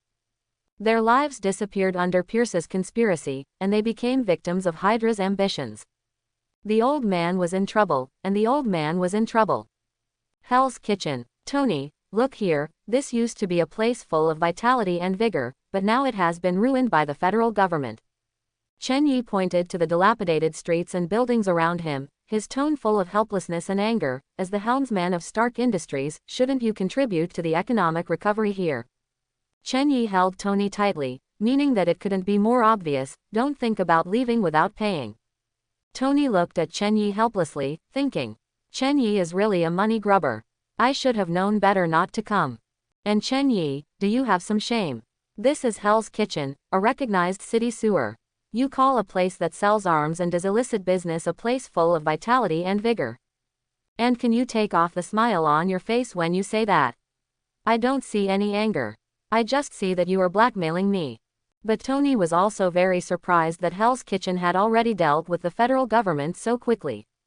It seems that I have to come to Hell's Kitchen more often in the future, communicate more with those guys and strive to develop more sets of armor. Tony thought vigilantly in his heart. Okay, I will also build a building here to facilitate experiments. After all, you have so many doctors around you now, and you haven't prepared a laboratory for them. So many good scientists have wasted it, Tony said helplessly. Chen Yi didn't seem satisfied with this. He continued, also, look at the streets of Hell's Kitchen. Isn't it time to renovate them? There's an old saying in the East that if you want to get rich, you must first build roads. So do you think you can sponsor more? Tony was a little amused by Chen Yi's words. Chen Yi, don't just look for me to fleece you. Didn't the federal government withdraw? Go ask them for compensation. And don't you know some magic? Can't you use magic to repair it? Tony really doesn't understand why Chen Yi doesn't know a lot of strange magic. Why does he have to spend money? Doesn't magic seem more convenient? I don't have this kind of magic. If I knew it, why would I bother you with it? Chen Yi replied confidently. Although Chen Yi does not know this kind of magic, the time gem of Master Ji Yuyi can restore it to its original state. However, Chen Yi does not want to find Ji Yuyi very much. He feels that every time he sees Master Ji Yuyi, nothing good happens. God knows how much favor he will have to pay if he lets Master Ji Yuyi use the time gem to restore this place. Second, even if Hell's Kitchen is restored, it will only be restored to its previous state, still so dilapidated. Chen Yi plans to renovate it all. Just as Chen Yi was about to ask Tony for sponsorship again, he suddenly noticed that Tony's face changed drastically. Tony saw several virtual screens appear in front of him, and he was pointing and gesturing on them, looking extremely nervous. What's wrong? Chen Yi asked with concern. Tony raised his head, and a trace of fear flashed in his eyes. Those fools of the federal government actually dropped 3 big mushrooms into Hell's Kitchen.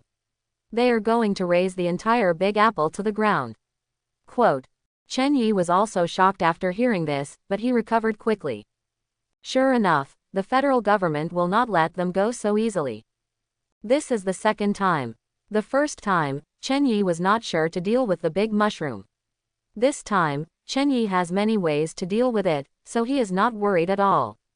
Let's say that the barrier of Hell's Kitchen can withstand the explosion, but the radiation after the explosion is more troublesome. However, Chen Yi also has other ways, but what makes Chen Yi more curious is who is so crazy that he wants to bury the entire Big Apple City. Black braised egg, it should be impossible. He can't do such a thing without caring about the lives of tens of millions of people. It seems that there are other people who want me dead. Chen Yi thought to himself. After Tony finished the operation, he said with a serious face, this time, the direction of the big mushroom may not be changed. There are less than 3 minutes left. Quote. Technology has no solution, he can only look to Chen Yi to see if he has any solution. But he didn't hold out much hope. After all, the first big mushroom crisis was also solved by Tony, and this time there were 3 big mushrooms. Tony mistakenly thought there was no hope. However, Chen Yi patted Tony on the shoulder, signaling him to rest assured. Don't worry, I can solve it. Quote. His tone was full of confidence and determination gave Tony an inexplicable sense of security. But, Tony looked at Chen Yi with a worried look on his face. He knew the seriousness of the crisis and he didn't want Chen Yi to fall into danger because of overconfidence. I still have a portal, didn't you forget? Chen Yi said with a smile. His words made Tony stunned, and then he understood. Yes, they still have a portal, through which they can teleport the big mushroom to other places. Tony's face showed a happy expression, he almost forgot that there was such a way. Chen Yi's ability always brings them surprises and hope. By the way, you ask Jarvis to send a text message to tell the people of the Big Apple City not to worry, I will solve it. Chen Yi continued. He knew that the most important thing now was to keep the city residents calm and confident and not to create any unrest. Then, Chen Yi flew into the sky. Big Apple City. An astonishing news spread like wildfire in the city, there will be a big mushroom attack. This news seemed like a time bomb, making everyone feel extremely scared. In the streets and alleys, people ran around nervously, their faces full of fear and anxiety. Children snuggled up to their parents, fearing that they would lose them if they were not careful. Merchants closed their shops one after another, leaving only empty streets and the sound of the wind whistling in their ears. Soon, every street, every building, and every household in the Big Apple received the terrifying text message, "The big mushroom is coming." The text message spread like wildfire in the city, instantly igniting everyone's panic. Residents were panic-stricken for a while. Some people couldn't stand this fear, and they began to flee the city, hoping to find a safe place before the disaster came. Some people didn't believe the authenticity of this text message at all. Some people stood on the street, staring at the sky, as if looking for the impending disaster. Train stations, bus stations, airports, everywhere were hurriedly leaving figures. There are also some people who know that they may not be able to escape this disaster, so they choose another way to express their fear and despair. They began to create unrest in the city, destroying public facilities, attacking innocent passers-by, and even setting fire to buildings. And those lawless elements seized this opportunity and began to make trouble in the city. They spread rumors everywhere, created panic, and took the opportunity to commit crimes such as robbery and theft. For a time, the streets and alleys of the Big Apple were full of chaos and unrest. They all had one thing in common, that is, they ignored the content behind the text message, that is, they did not believe that Chen Yi, the Lord of Hell, would help them resist this disaster. The big mushroom is coming, and the big mushroom is coming. In Hell's Kitchen, the Avengers who have not left yet also received the text message about the coming of the big mushroom, and they all expressed disbelief. They did not expect that they would be abandoned by the federal government. Captain America, despite being seriously injured, still struggled to contact Nick Fury. His voice was full of doubts and anger, questioning why Nick Fury made such a decision. However, no matter how he tried, he could not get through to Nick Fury's phone. He suspected that something must have gone wrong in S.H.I.E.L.D. He looked at Hawkeye, Natasha and Dr. Banner, and their faces were also full of confusion and worry. Hawkeye and Natasha looked at each other and shook their heads helplessly. They also couldn't contact Nick Fury, which meant that they were now completely isolated and helpless. They knew that now they could only rely on themselves to face the impending big mushroom disaster. Dr. Banner sat aside, his eyes deep and complicated. He was thinking that after joining the Avengers, he had not found a way to solve the problem of transformation, and he had to face such a disaster. His heart was full of helplessness and despair, but he didn't show it, just sitting there silently, waiting for an unknown fate. Steve saw this situation. He knew they had to leave this place as soon as possible. He signaled Hawkeye and Natasha, and the three of them supported each other and began to leave Hell's Kitchen with difficulty. However, they did not notice that Dr. Banner disappeared shortly after they left. The three continued to move forward and pass the streets of Hell's Kitchen. They saw that although the threat of the big mushroom was imminent, the residents here did not panic as they expected. On the contrary, they cleaned the streets in an orderly manner, as if all this had nothing to do with them. Steve couldn't help but ask the residents, "Why don't you run away? Don't you know that the big mushroom is about to attack? This news is true. If there is a big mushroom, run away quickly." He didn't understand why these people didn't run away, perhaps because the news was false, but the kind Steve couldn't help but remind them.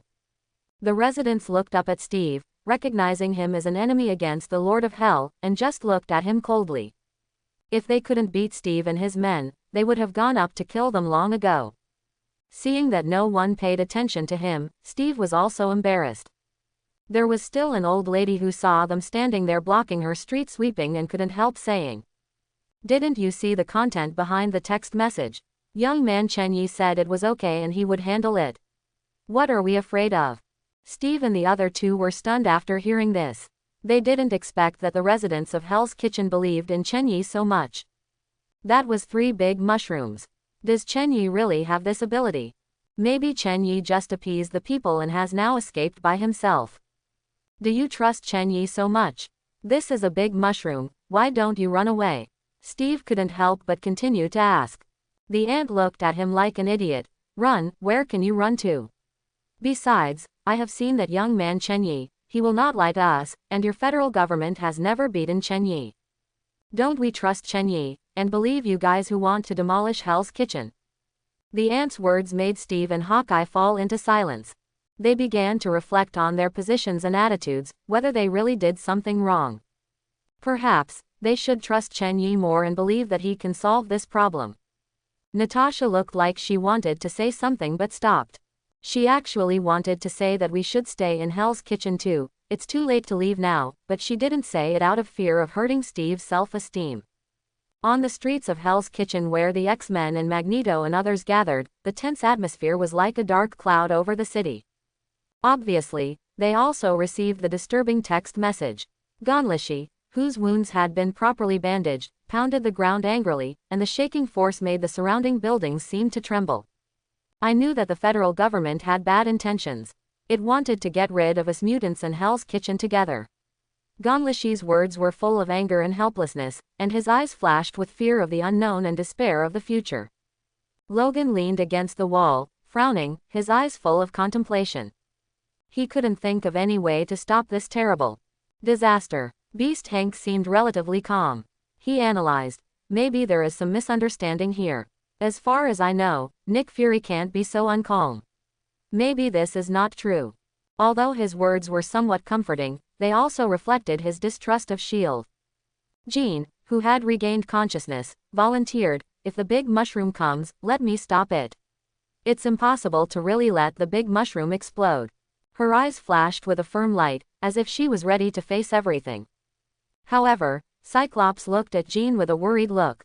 He knew that Jean's condition was not stable and she could not resist the power of these 3 big mushrooms. His eyes were full of worry and helplessness. He didn't know how to choose and how to protect everything. Everyone looked at Professor X. He was their leader and their hope. However, Professor X didn't speak. He just sat quietly in the wheelchair, as if waiting for something. At this time, Magneto spoke calmly. Why are you in such a hurry? Don't forget whose territory this is. Is it your turn to die one by one? His words stunned everyone, and then they realized that this was Chen Yi's territory. Cyclops immediately retorted, will this Chen Yi be so kind as to stop the big mushroom at all costs? He had never seen Chen Yi, and thought that Chen Yi was the kind of selfish lord of hell who didn't care about the lives of others as the media said. But will he sacrifice himself for others? Beast Hank asked worriedly, does Chen Yi really have the ability to stop it? Should we put our hopes on an enemy? He didn't know Chen Yi's strength, but he knew it was a huge risk. Seeing that no one believed Chen Yi, Magneto didn't want to waste his words. If it weren't for his old friend Charles, these people wouldn't be worthy of talking to him. Anyway, he believed in Chen Yi 100%, and the facts would prove everything. Soon, 3 big mushrooms really came. At that moment, the sky of the entire Big Apple was covered by 3 huge mushroom clouds. People looked up, their eyes full of fear and despair. The 3 big mushrooms seemed to have descended from another world. Their size was so huge that it was unimaginable, and each of them exuded a suffocating sense of oppression. At this critical moment, a figure rushed out from the depths of Hell's Kitchen, like a flash of lightning that broke through the sky and quickly flew into the air. This figure was Chen Yi, who was like a bright star, and was particularly dazzling in this dark sky. When the residents of the Big Apple saw this scene, their eyes were instantly filled with hope. They seemed to have seen the last straw. Although they could not see clearly who the hero in the sky was, they all expected that this hero could stop this disaster. People's hearts were filled with prayers. They prayed silently, hoping that this hero could create a miracle. I hope everyone will support it and subscribe more.